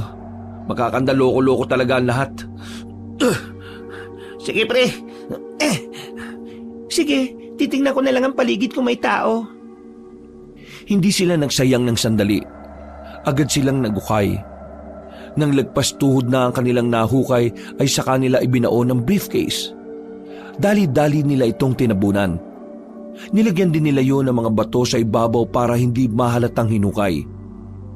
Dakong 10:10 ng umaga, nagpaalam na muna si Ruel sa kanilang dalawa. Naiwan na lamang si Eman at Janina. Habang abala sila sa paglalaga ng karne, isang matandang lalaki na naman ang bigla na lamang tumigil sa tapat ng bakuran nila. Magara pa rin ang suot na matanda. Dala-dala pa rin ito ang tungkod. Hindi maaaring magkamali ang dalaga. Yun pa rin ang matanda na una na niyang nakausap sa parehong lugar. Kilala mo, Mare? Hindi, sino ba yan? Bakit nakatingin sa'yo? Lalapitan ko lang, baka may tatanong na naman. Na naman? Nakausap mo na yan dati? Oo, nung nakaraan. Dumaan siya dito. Tumayo ang dalaga at saka naglakad palapit sa matanda. Nakangiti ito sa kanya. Pero iba ang nararamdaman niya sa ngiting yun. Para bang merong itong ibang pakay. Magandang umaga po. Sino po hinahanap nyo? Ikaw, Iha. Ako po. Kilala niyo po ba ako? Hindi kita kilala. Bakit niyo po ako hinahanap? Dahil nasa sayo ang hinahanap ko. Hinahanap na alin po? Ngumiti na naman ang malapad na matandang lalaki. Nakita pa ni Janina ang malalaki nitong ngipin. Bagay na nakadagdag ng kanyang pagkailang. Iha, ibigay mo na sa akin ang briefcase para wala tayo maging problema. Nang marinig yun ni Janina, agad niyang nakuha kung ano ang nangyayari. Gusto niyang umatras. Gusto niyang sumigaw pero noong mga sandaling yon ay hindi niya magawa. Masyado siyang nilalamon ng kanyang takot at kaba. Nang mapansin ni Emma ng kakaibang ekspresyon ng mukha niya, naisipan na rin ng binata na lumapit sa kanya. Paglapit ni Eman, naglakad na rin ang matandang lalaki palayo. Uy, sino ba yun? Ayos ka lang ba? Namumutla ka, oh. Man, yung matandang yon. Tingin ko, siya yung kapatid ni Don Conrado. Alam niya tungkol sa case. Pinagbabantaan niya ako. Ano? Teka nga. Dito ka lang, ah. Dala ang isang itak. Sinubukan ni Emma na habulin ng matandang lalaki. Pero bigo itong maabutan yon. Si Janina naman ay napaupo na lamang sa gilid. Nanginginig siya sa takot. Pinagpapawisan din siya ng malamig. Pakiramdam niya kasi, noong mga sandaling yon, nasa kabilang hukay na ang kanyang paa. Kakaiba ang presensya na matanda. Nakangiti pa lang yun sa kanya, matinding kilabot na agad ang kanyang nararamdaman. Hindi ko na inabutan. Biglang nawala eh. Pare, kalma ka lang. O ito, magtubig ka muna. Kilala na niya ako. Ibig sabihin lang nito, alam na niya kung kanino niya kukunin yung yaman. Paano niya nalaman? Paano niya nalaman na ako ang iniwanan ng mana ni Don Conrado? Kagaya nga na sinabi ni Roel, baka sa amoy ng briefcase. Malalakas kasi ang pang-amoy ng mga aswang na yan eh. Pero magpasalamat na lang tayo dahil hindi kanya sinaktan. Siguro wala naman talaga siyang plano na saktan ka. Yung yaman lang talaga yung balak niyang kunin. Maging si Ruel ay nabahala rin ng makabalik na ito.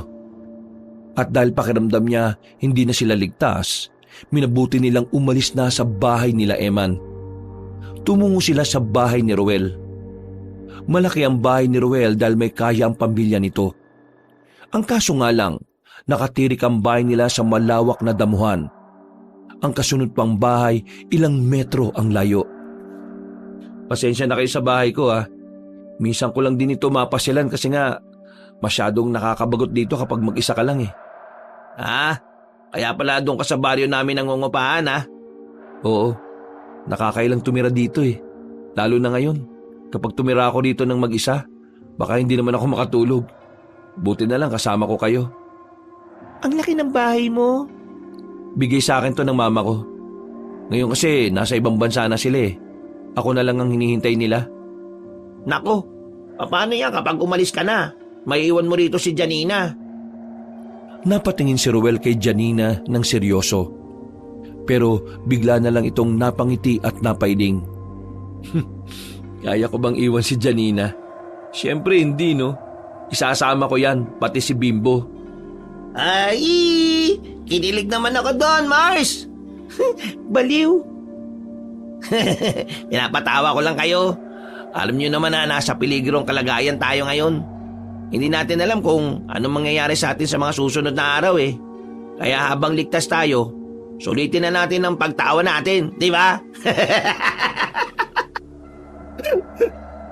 Mga bandang tanghali habang naghahanda na ng pagkain ng dalawa, bigla na lamang sumama ang pakiramdam ng babaeng si Janina. Hindi niya alam kung bakit bigla na lang nag-init ang kanyang buong katawan. Hindi naman siya nahihilo, pero pakiramdam niya meron siyang pasan-pasan sa katawan dahil sobrang bigat. Nasa loob siya ng silid. Kahit sinarado na niya ang mga bintana at nagkumot na rin siya na makapal, talagang nilalamig pa rin siya. Ginaw na ginawang babae. Yung pakiramdam niya, para siyang may yakap na yelo habang hinahanginan ng malakas. Hindi na siya makabangon.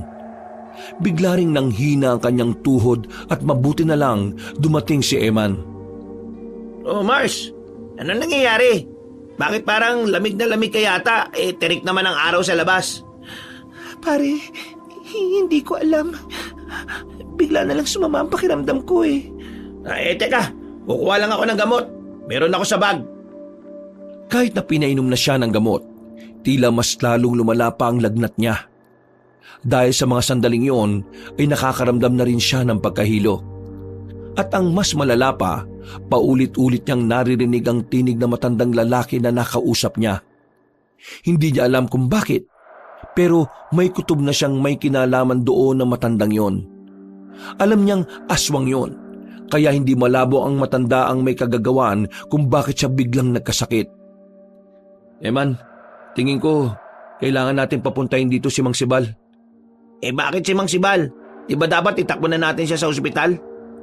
Lumala yung kalagayan niya nung pinainom mo siya ng gamot eh. Di kasalanan ko? Hindi, sira ulo ka ba?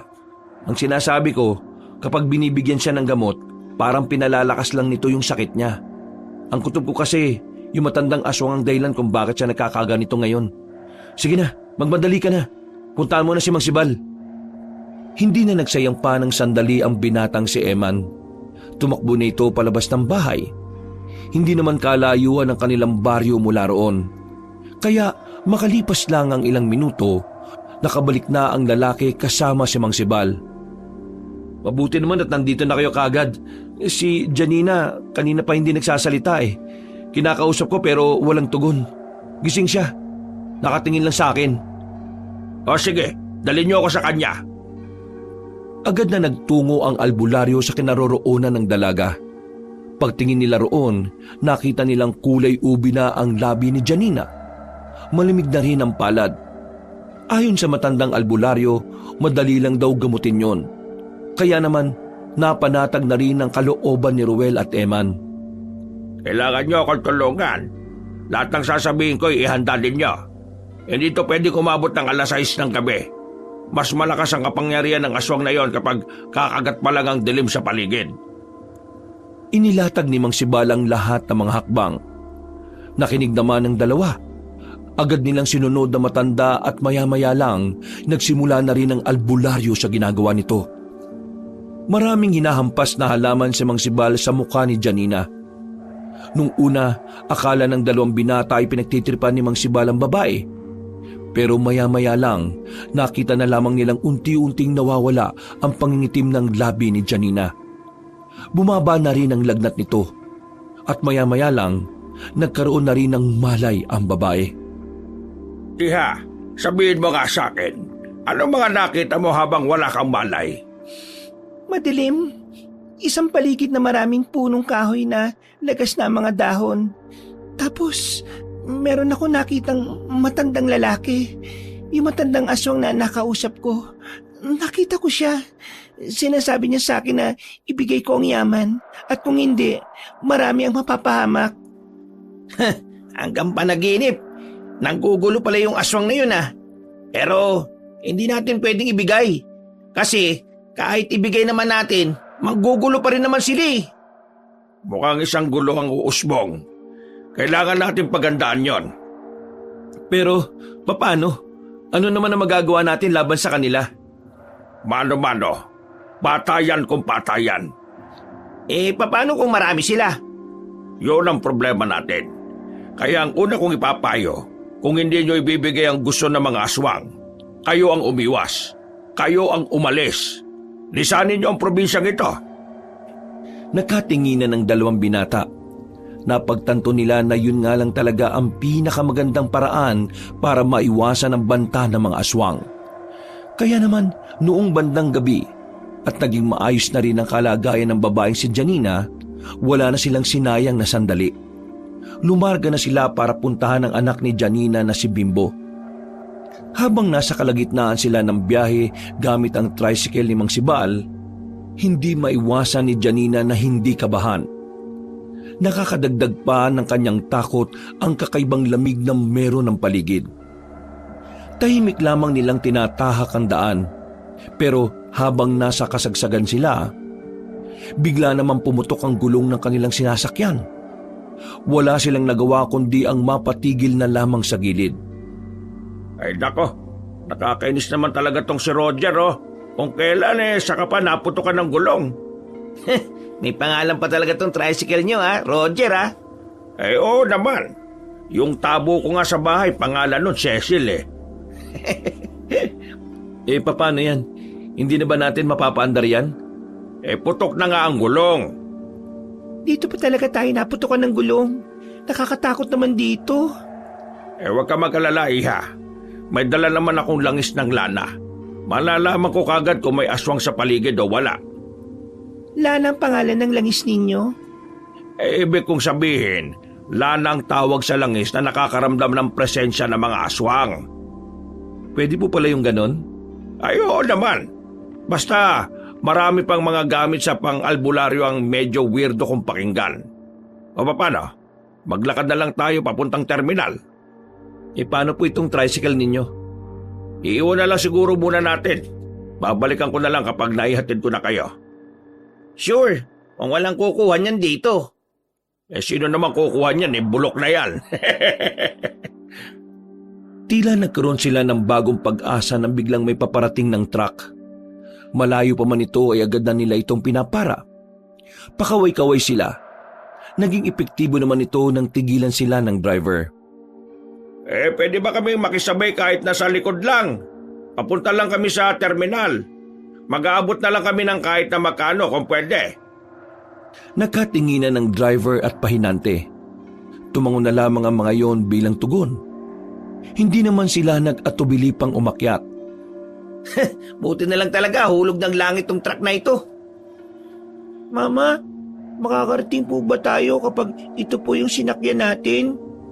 Oo naman anak, kahit na anong sasakyan na may gulong makakarating tayo.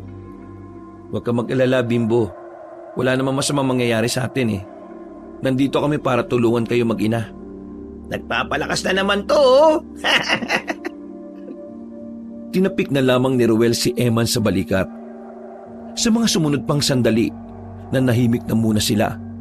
Pero makalipas lang ang halos 10 minuto, napapansin nilang tila ba iba na ang kanilang dinaraanan. Biglang tumigil ang truck. Nasa gitna sila ng kalsada na parang matagal nang abandonado. Sumilip si Janina. Pagtingin niya sa driver at painante, iba na ang mukha ng mga yon. Naku, aswang! Aswang? Sino? Yung dalawang lalaki sa loob!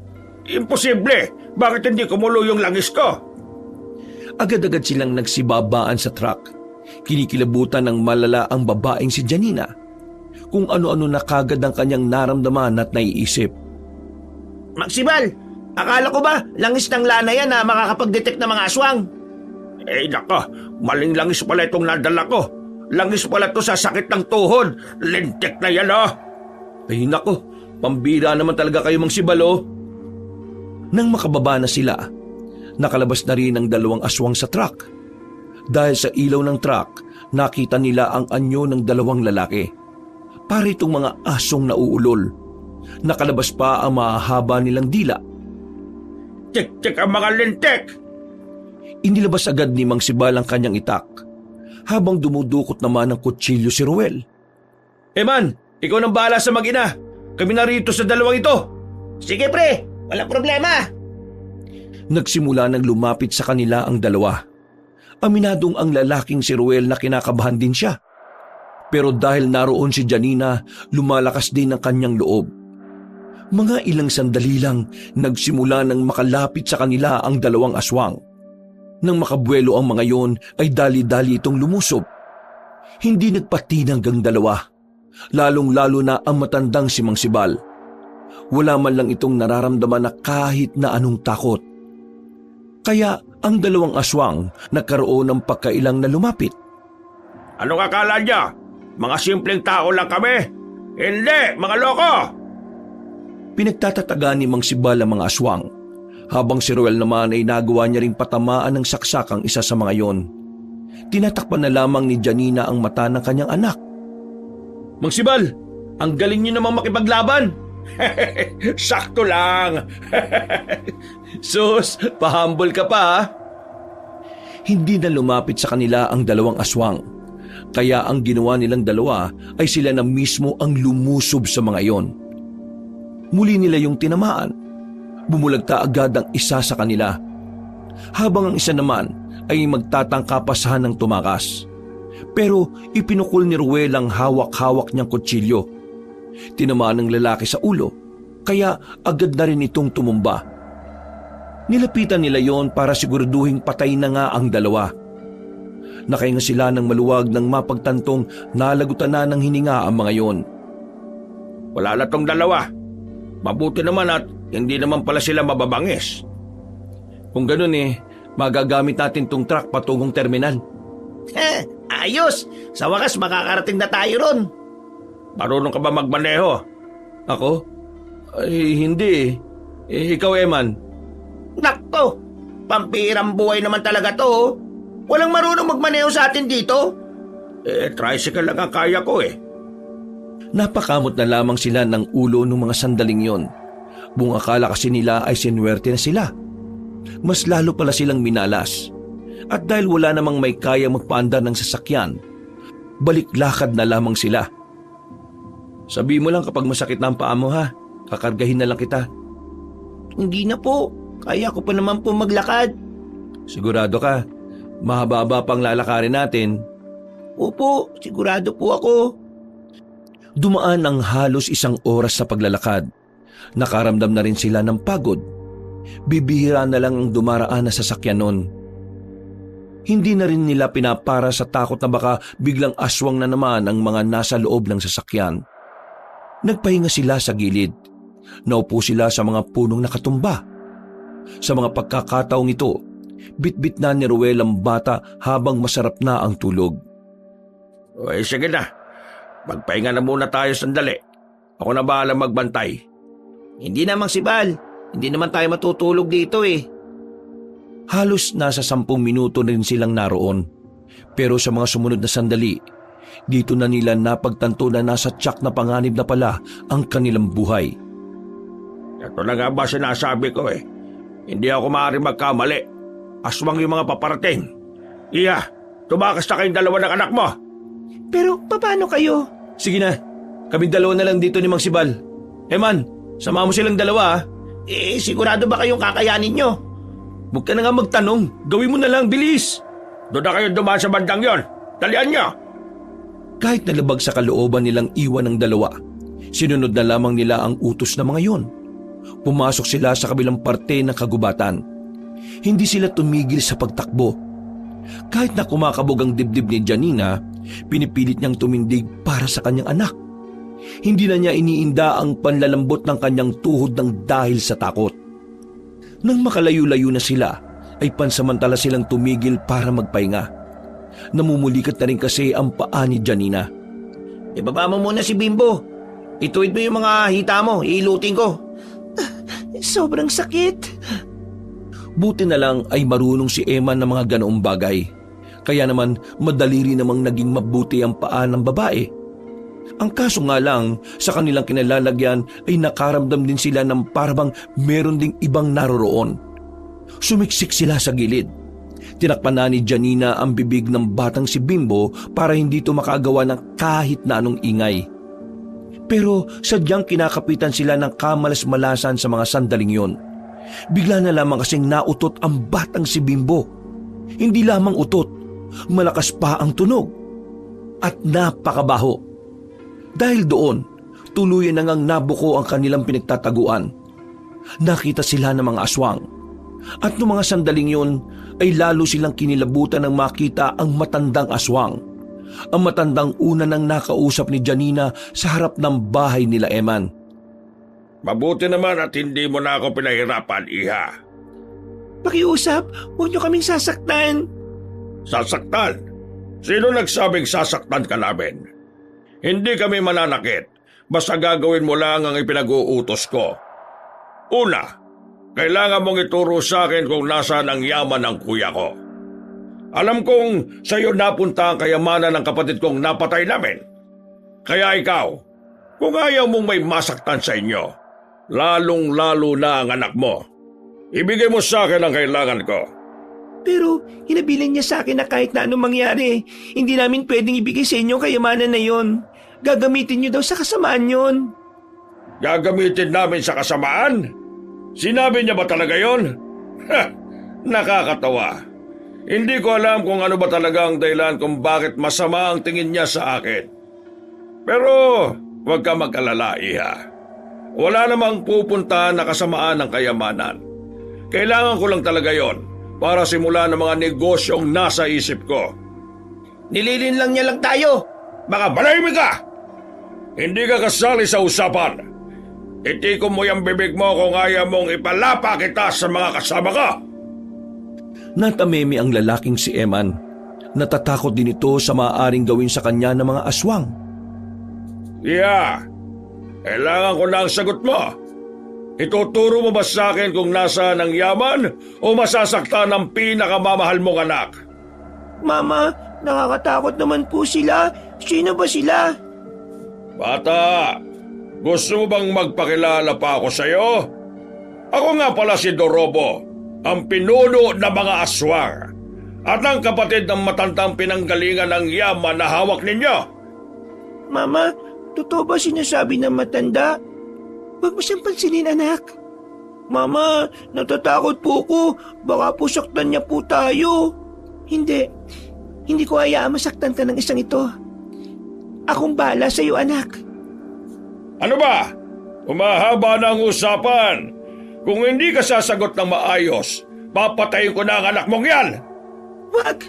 Sasabihin ko na kung nasa namin ibinaon ng yaman.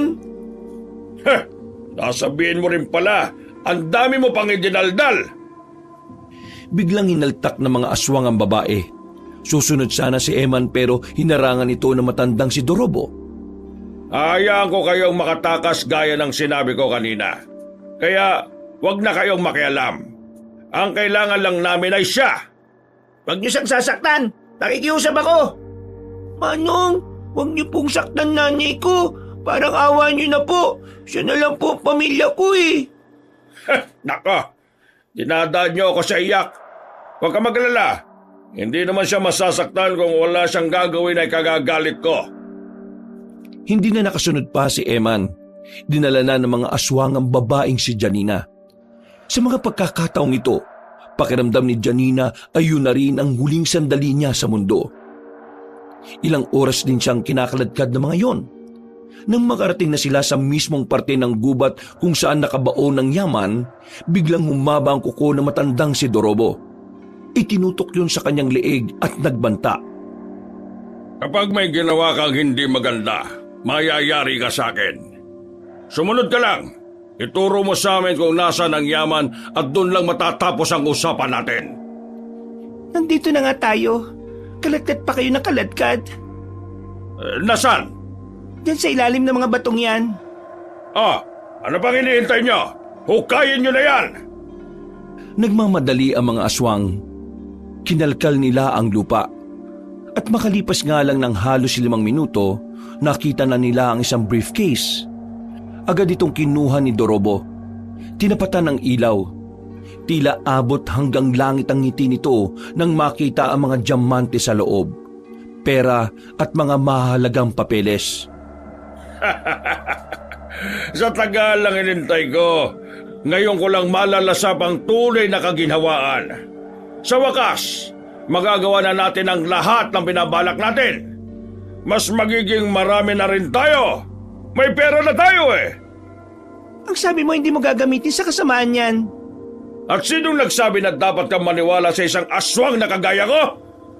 Ibig sabihin, hindi ka susunod sa napag-usapan? Abay malamang hindi. Sino ka ba para pasunurin ang pinuno ng mga aswang? Napakasama mo naman.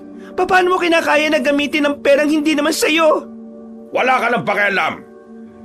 Kapatid ko si Coronado. Kaya ako lang ang nag-iisang pwedeng makinabang dito.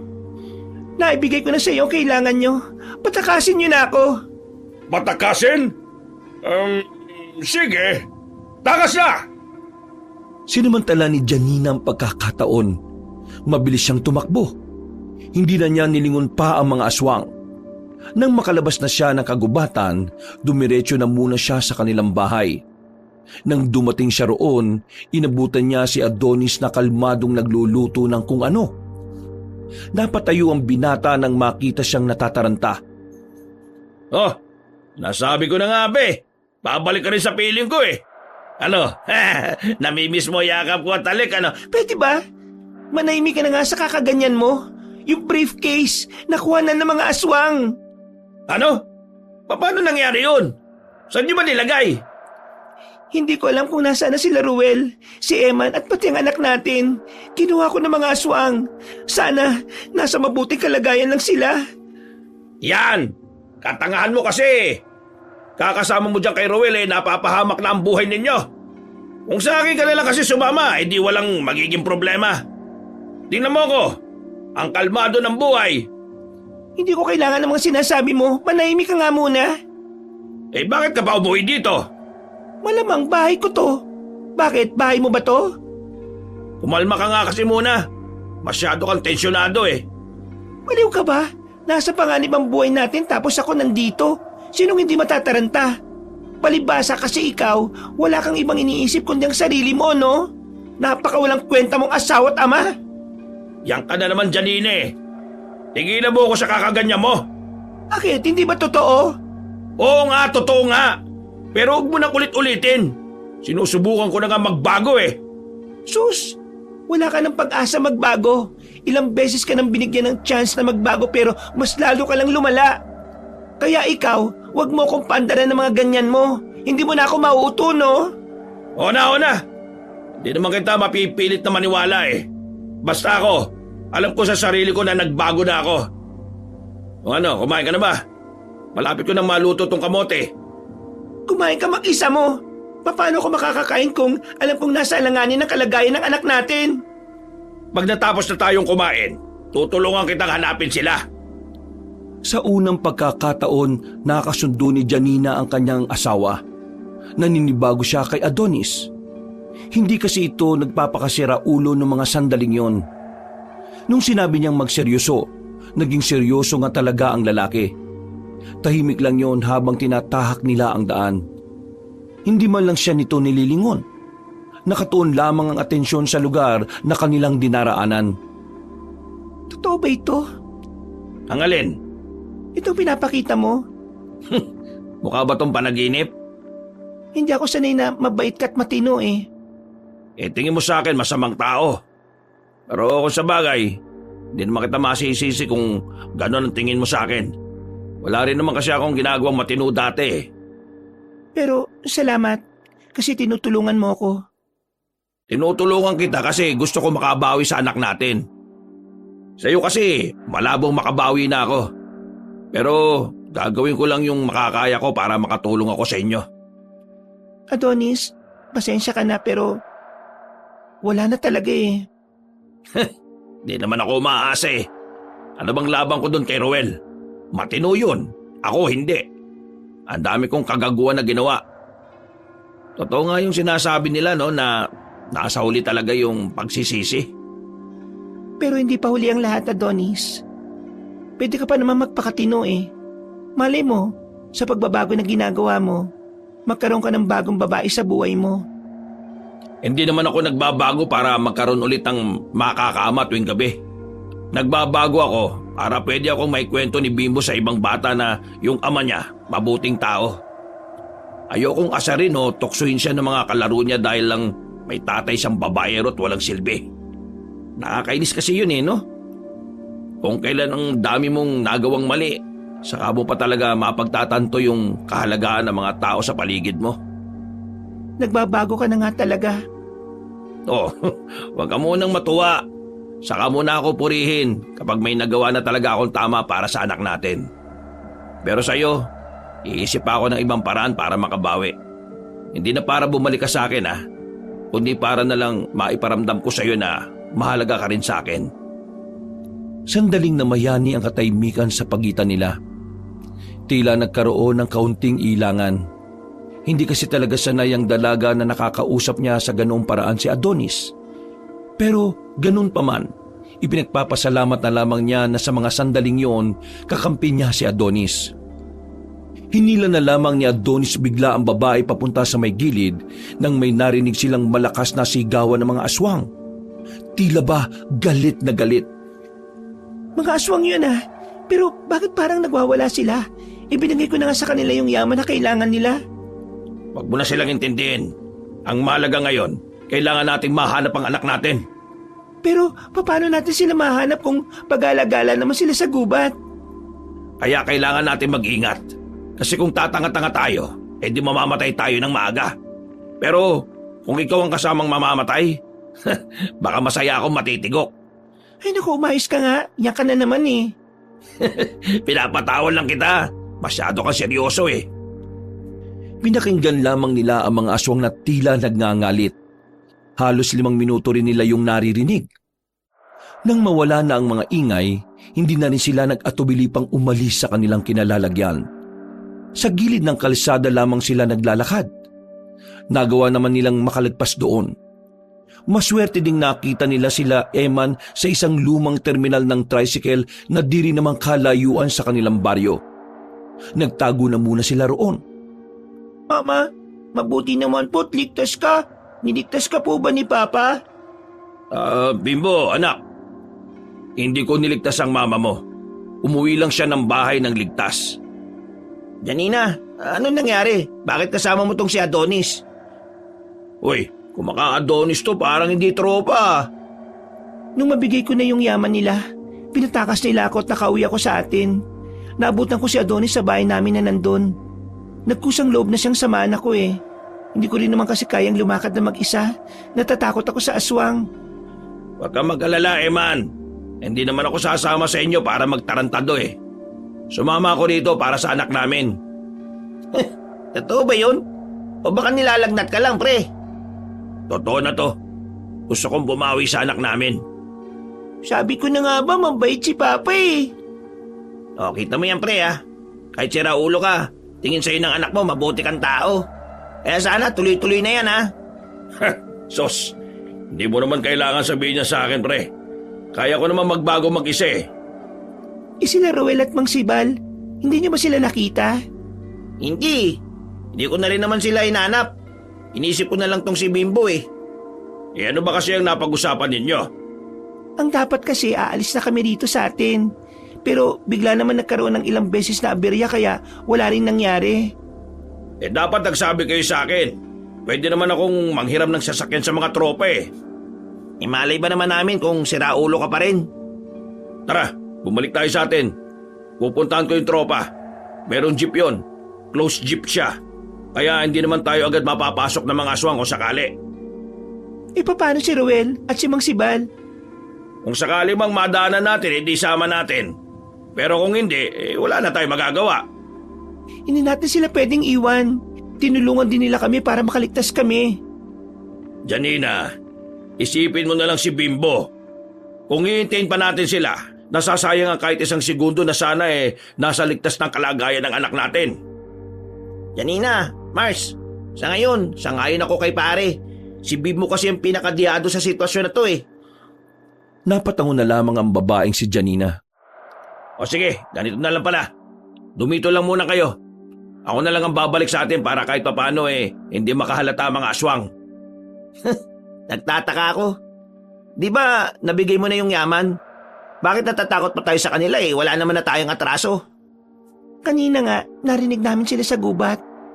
Parang galit na galit sila Kaya hindi tayo pwedeng maging kampante. O sige na. Alis na ako. Baka mamaya umalis pa yung tropa ko. Wala pa tayong masakyan.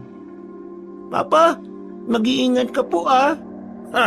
Ako pa ba anak? Agad nang umalis ang lalaking si Adonis, habang sila Janina naman ay naiwan sa kanilang pinagtataguan. Sa hindi malamang dahilan, nakaramdam ng kaba ang babaeng si Janina. Kahit na maraming atraso sa kanya si Adonis, hindi niya may kakaila na kahit na papaano ay meron siyang nararamdamang pag-aalala. Uy, mukhang nalilito ka na naman Nakita mo lang na mabait si Adonis Baliw, ano pinagsasabi mo? Masaya lang ako kasi nakikita ko siyang matino. Kahit na kailan kasi, hindi ko naisip na makikita ko pa yung ganyan niyang side. Ganyan na ganyan kasi siya nung bago pa lang kami makakilala Sa bagay, ako rin Ngayon ko lang nakita na ganyan siya. Nakakatuwa. Sana ganun na lang siya palagi no? Huminga na lamang ng malalim si Janina, pero sa kabilang banda, napangiti na lang siya ng palihim. Masaya siya sa nakikita niya kay Adonis, pero si Ruel na ang nilalaman ng kanyang puso. Makalipas ang halos isang oras, hindi pa rin nakakabalik ang lalaking si Adonis. Kinakabahan na sila na baka merong nangyaring masama. Hindi na mapakali si Janina. Naiiyak na rin ang batang si Bimbo. Pero nabuhayan sila ng dugo na makita nila ang isang jeep na paparating. Bumusina pa yun ng ilang beses. Sakay na, bilis! Wala silang sinayang na sandali. Nagmamadali silang makapasok ng jeep. Sinarado nila ng maigi ang pintuan. Sa puntong ito ay nawala na ang pangamba ni Janina. Pre, marunong ka ba talaga magmaneho? Oo, baliw ka ba? Di ba, driver ako doon sa isang trabaho na pinasukan natin? Ay, oo nga pala. Mare, magaling magmaneho nga pala itong asawa mo. Tahimik lamang si Janina noong mga oras na yon. Ilang sandali lang ay nagsimula na rin silang bumiyahe. Mapayapa na sana ang kanilang sandali pero napatigil na lamang sila nang makitang may mga punong nakabagsak na nakaharang sa kanilang daraanan. Lintik, ano ba mga puno na to? Bakit nakaharang? Hindi naman bumagyo para humarang sila dyan Pre, masama ako tub ko nito. Bakit? Tingin ko, kagagawan to ng aswang. Sa sinabing yun ni Eman, otomatikong nagtindigan na naman ang balahibo ng babaeng si Janina. Muling umarangkada ang kaba sa kanyang kalooban. Pero mas lalo siyang nawindang nang maramdaman nila ang presensya ng mga nilalang. Tila planado ang lahat para sa mga aswang. Para bang alam ng mga yon ang kanilang balak na pagtakas. Umapit kayo! Iniatras agad ni Adonis ang jeep na kanilang sinasakyan. Sabay kabig para makaabante. Nang pinarurot na niya ang sasakyan, nakita nilang naglabasan na ang mga aswang sa paligid. Hinahabol na sila ng mga yon. Ang bibilis tumakbo. Para mga zombie na napapanood lang nila sa mga pelikula. Adonis naman, baka naman mabangga tayo sa sobrang bilis mo. Babagalan ko, baka naman maabutan nila tayo. Mag-ingat ka na lang, pre. Naku, malapit na sila, pre. Malapit na. Pesting yan. Ang bilis naman ng mga to. Yung anak mo natatakot na. Papa, mga bumabangga tayo. Kahit gusto pang ipaharurot ni Adonis ang sasakyan, napilitan na lamang itong bagalan ng kaunti para kahit na papaano ay mawala ang takot ng bata. Pero sa ginawa niya namang yon, ay mas nalagay ang mga sarili nila sa alanganin. Tuluyan na silang naabutan ng mga aswang. Naramdaman na lamang nilang may aswang na sa bubungan. Man, marunong ka ba magmaneho? Bibirayin ko lang yung nasa taas. Pre, hindi ako marunong Ay, pambirang buhay to. Ano na lang bang alam mong gawin? Ako na lang ang bibira. Sisilip na sana si Eman sa bintana pero muntikan na itong mahawakan ng aswang na naroon. Agad itong bumalik sa loob. Gamit ang bakal na tubo'y pinalo niya ang kamay ng aswang. Hindi nagtagal, bigla na lang nagpagewang-gewang ang jeep. Adonis, ano nangyayari? Nawawalan na ako ng kontrol. Ang dami nila sa bubungan. Pre, magpreno ka! Agad na nagpreno si Adonis. Tumilapo ng mga aswang sa harapan. Nang subukan ni Adonis na magpaharurot ulit, bigla na lamang may tumunog ng malakas sa makina. Dahilan para tumigil ang makina at hindi na sila makaalis. Sa puntong ito, hindi na nila alam ang gagawin. Hindi sila maaaring manatili sa loob dahil mamamatay silang lahat. Kaya naman agad na lumabas si Adonis dala ang bakal na tubo. Pinaghahampas nito ang mga aswang na nasa labas. Takbo na! Bilisan niyo na! Paano ka? Takbo na! Diyos ko naman oh! Palis na sana sila Janina pero bigla naman dumating ang aswang na si Dorobo kasamang iba pa nitong mga bataan. Napalibutan na sila ng mga aswang. Wala na silang nagawa kundi ang magdikit-dikit. Ano ba ba ang kailangan niyo sa amin? Huwag ka magsalita na parang wala kang alam! Binato ni Dorobo ang briefcase sa kanilang harapan. Galit na galit ito. Nanlilisik ang mga mata at parang maya-maya lang ay papaslangin na silang lahat. Hindi ko alam ang sinasabi mo. Ibang papeles ang nakalagay dito. Wala rin ang mga diamante. Pera lang ang mga natira. Kakaunting pera. Nasaan ang totoong yaman ng kapatid ko? Ilabas mo! Wala akong kinuha. Nung ipinaon namin ang case na yan, wala kaming binawas dyan kahit na 5. Akala mo ba'y maniniwala ako sa'yo? Ay! Huwag kang lalapit sa kanya! At sino ka naman? Hindi mo na kailangan malaman. Ang malaga, lumayo ka ng kaunti kasi baka mapalo kita ng hawak ko. Ha? Sigurado ka ba sa mga sinasabi mo? Bigla na lamang nakalapit si Dorobo kay Adonis. Sinakal nito ang lalaki. Namumula na ang mukha ni Adonis nang ibagsak siya ng malakas sa sahig. Tumama ang likod ni Adonis sa semento kaya hindi ito agad nakatayo. Ba't ka? Sinaktan mo ang papa ko! Papa mo pala ang isang ito. Gusto mo bang makita kung paano ko siya unti-unting papatayin? Huwag mo siyang kausapin ng ganyan! Pinilit ni Adonis na makabangon. Kahit na masakit pa rin ang buong katawan nito ay hinarap niya si Dorobo. Ibalik niyo ang yaman na hinahanap ko. Kung hindi, papatayin ko ang batang yan. Sige, subukan mo lang dampian ng kahit ang daliri ang anak ko. Manghihiram ka ng mukha sa aso! Mas lalong ikinagalit ni Dorobo ang sinabing yun ni Adonis. Dahil dito, nakatikim ng suntok ang lalaki. Kahit na matanda na ang aswang nakaharap niya, ramdam na ramdam ni Adonis ang sakit. Para siyang susuka ng dugo. Pakiramdam niya ay may nabali sa kanyang buto. Pre, o naman kasi, manahimik ka na lang. Pakiusap, itigil niyo na ito. Binigay ko ng kailangan ninyo. Hindi ko na problema kung hindi niyo kaya makontento. Baliw ka ba? Paano ko makukontento kung wala naman dyan ang gusto ko makuha? Kung hindi ko makukuha sa inyo ang kailangan ko, abay, mas maigi pang patayin ko na lang itong batang ito! Wala silang nagawa nung biglang makalapit ang matanda sa gilid ng bata. Malakas nitong hinila si Bimbo. Humabang bigla ang kuko ni Dorobo. Itinutok nito ang kuko sa liig ng bata. Wag!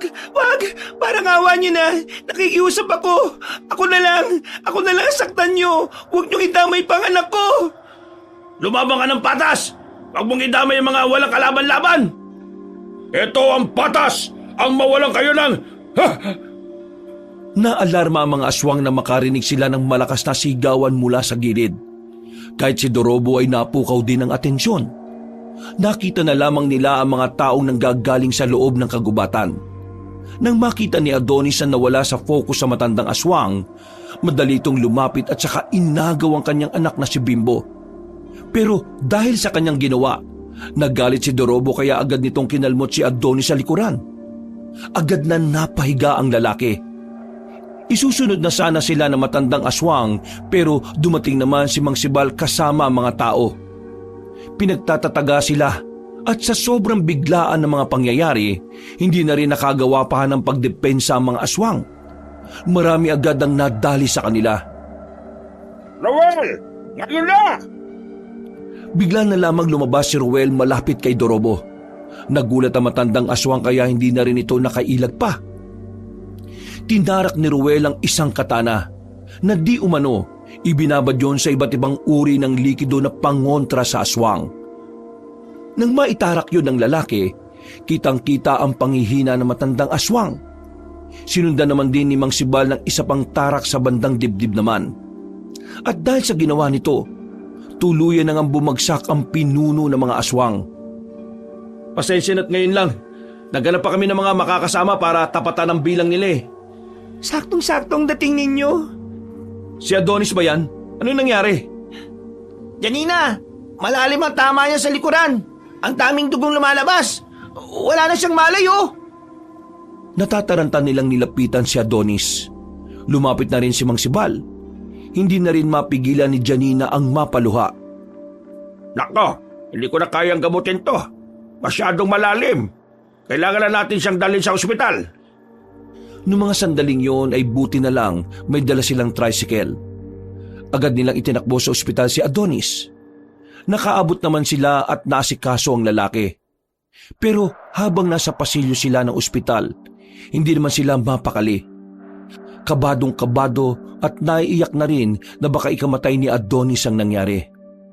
Pero makalipas lang ang halos 2 oras, lumabas ang doktor at sinabing nasa tamang kondisyon na ang lalaki. Nakahinga naman sila ng maluwag. Bandang umaga, nagkaroon na ng malay si Adonis. Pre, akala ko talaga, inunaan mo na ako eh. Hindi mamamatay ang masamang damo, pre. Nasaan pala si Bimbo? Ayos lang ba ang anak ko? Ayos lang naman siya. Pinatulog na muna namin siya sa tricycle. Kasama niya si Mang Sibal. Ano, kumusta kalagayan mo? Eto, masakit pa rin ang likod ko. Sabi ng doktor malalim daw. Ako, bakit di ako namatay? Sabi, swerte daw ako. Lokong doktor yun. Pero ayos lang naman. Di ako nagsisisi na nangyari to. Ang malaga naman nailigtas ko si Bimbo. Maraming salamat, Adonis. Maraming salamat kasi pinaramdam mo talaga sa kanya na mahal mo siya. Hindi mo kailangan magpasalamat, no? Obligasyon ko yun. Obligasyon na tinakasan ko noon para lang sa sarili ko. O ikaw, Roel. O ikaw. Oh, bakit? Anong problema? Magkakaproblema tayo kapag niloko mo tong si Janina, ha? Ano bang sinasabi mo? Wala. Suko na ako. Ipapaubayan na kita sa kanya. Alam kong mas maalagaan kanya. Mas matino siya habang ako sisimulan ko palang ayusin ang sarili ko. Ang gusto ko lang, payagan mo lang sana ako makita ang anak natin. Oo naman no. Makikita mo pa rin naman siya sa kahit na anong oras na gusto mo. Maraming salamat. Maraming salamat sa lahat. At sana dumating ang araw na mapatawad mo ako sa lahat ng ginawa ko sa inyo ni Bimbo. Hindi ko minamadali pero handa akong paghirapan na makuha yung tawad na hinihingi ko. Magbabago na ako. Hindi ko alam kung paano sisimulan pero gagawin ko na lang ang makakaya ko. Yan! Yan ang tropa ko! Huwag ka mag-alala, Adonis.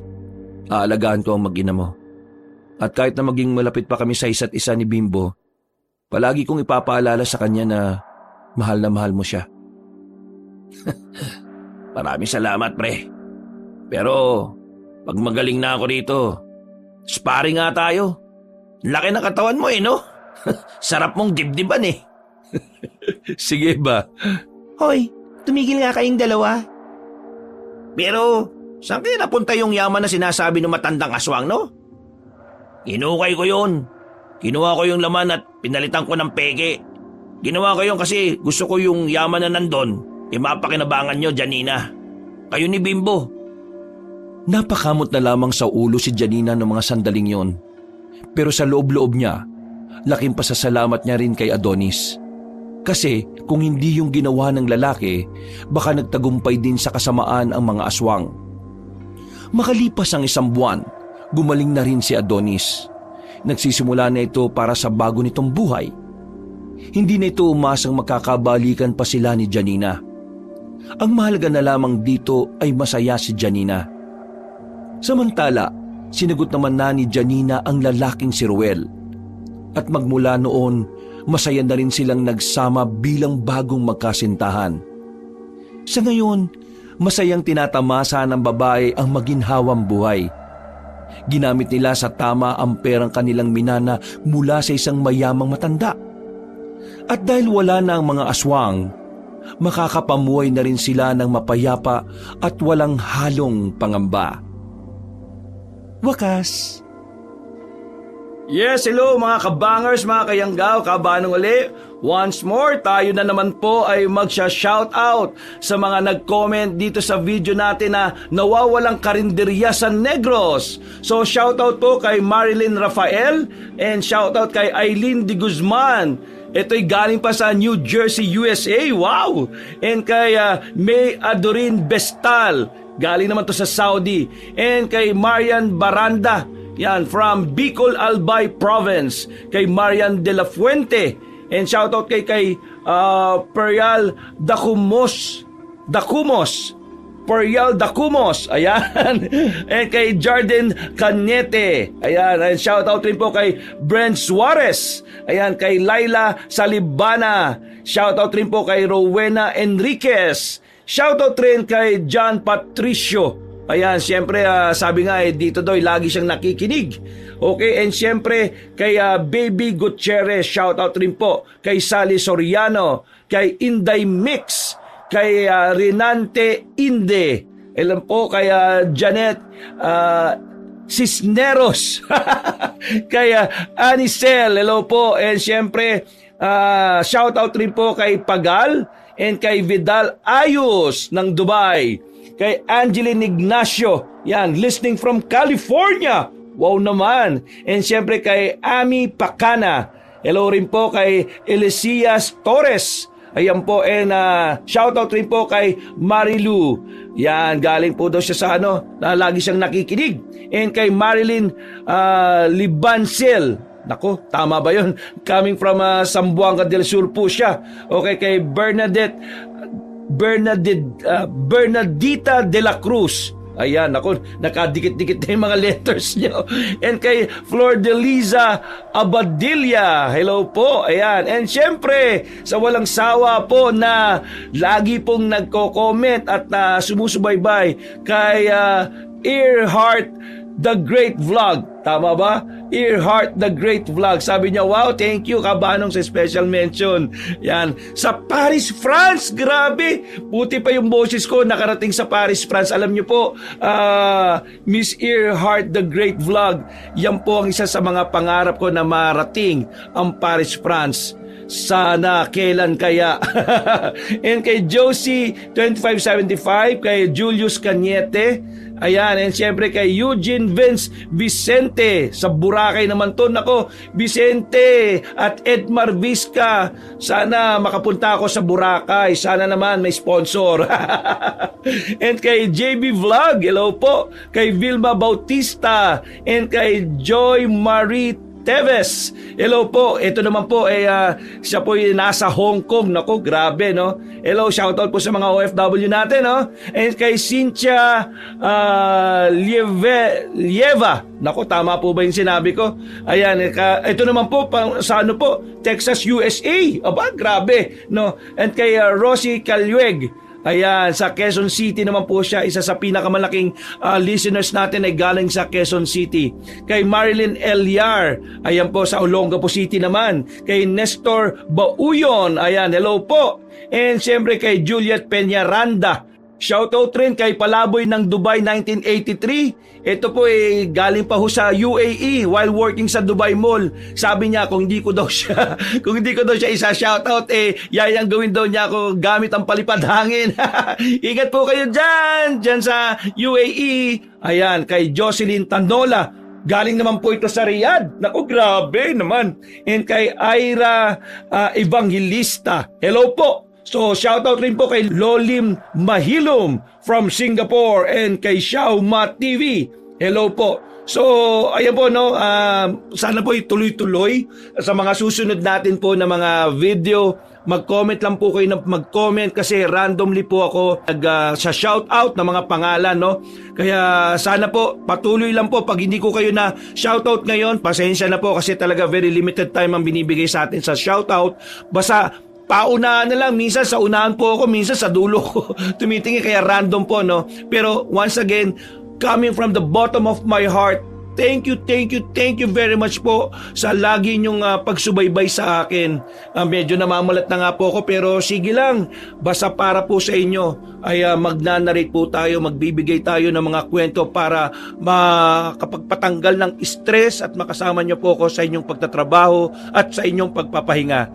Maraming salamat po once again. Ito po si Kabanong nagsasabi na God bless you all, ingat po kayo palagi, and I love you all!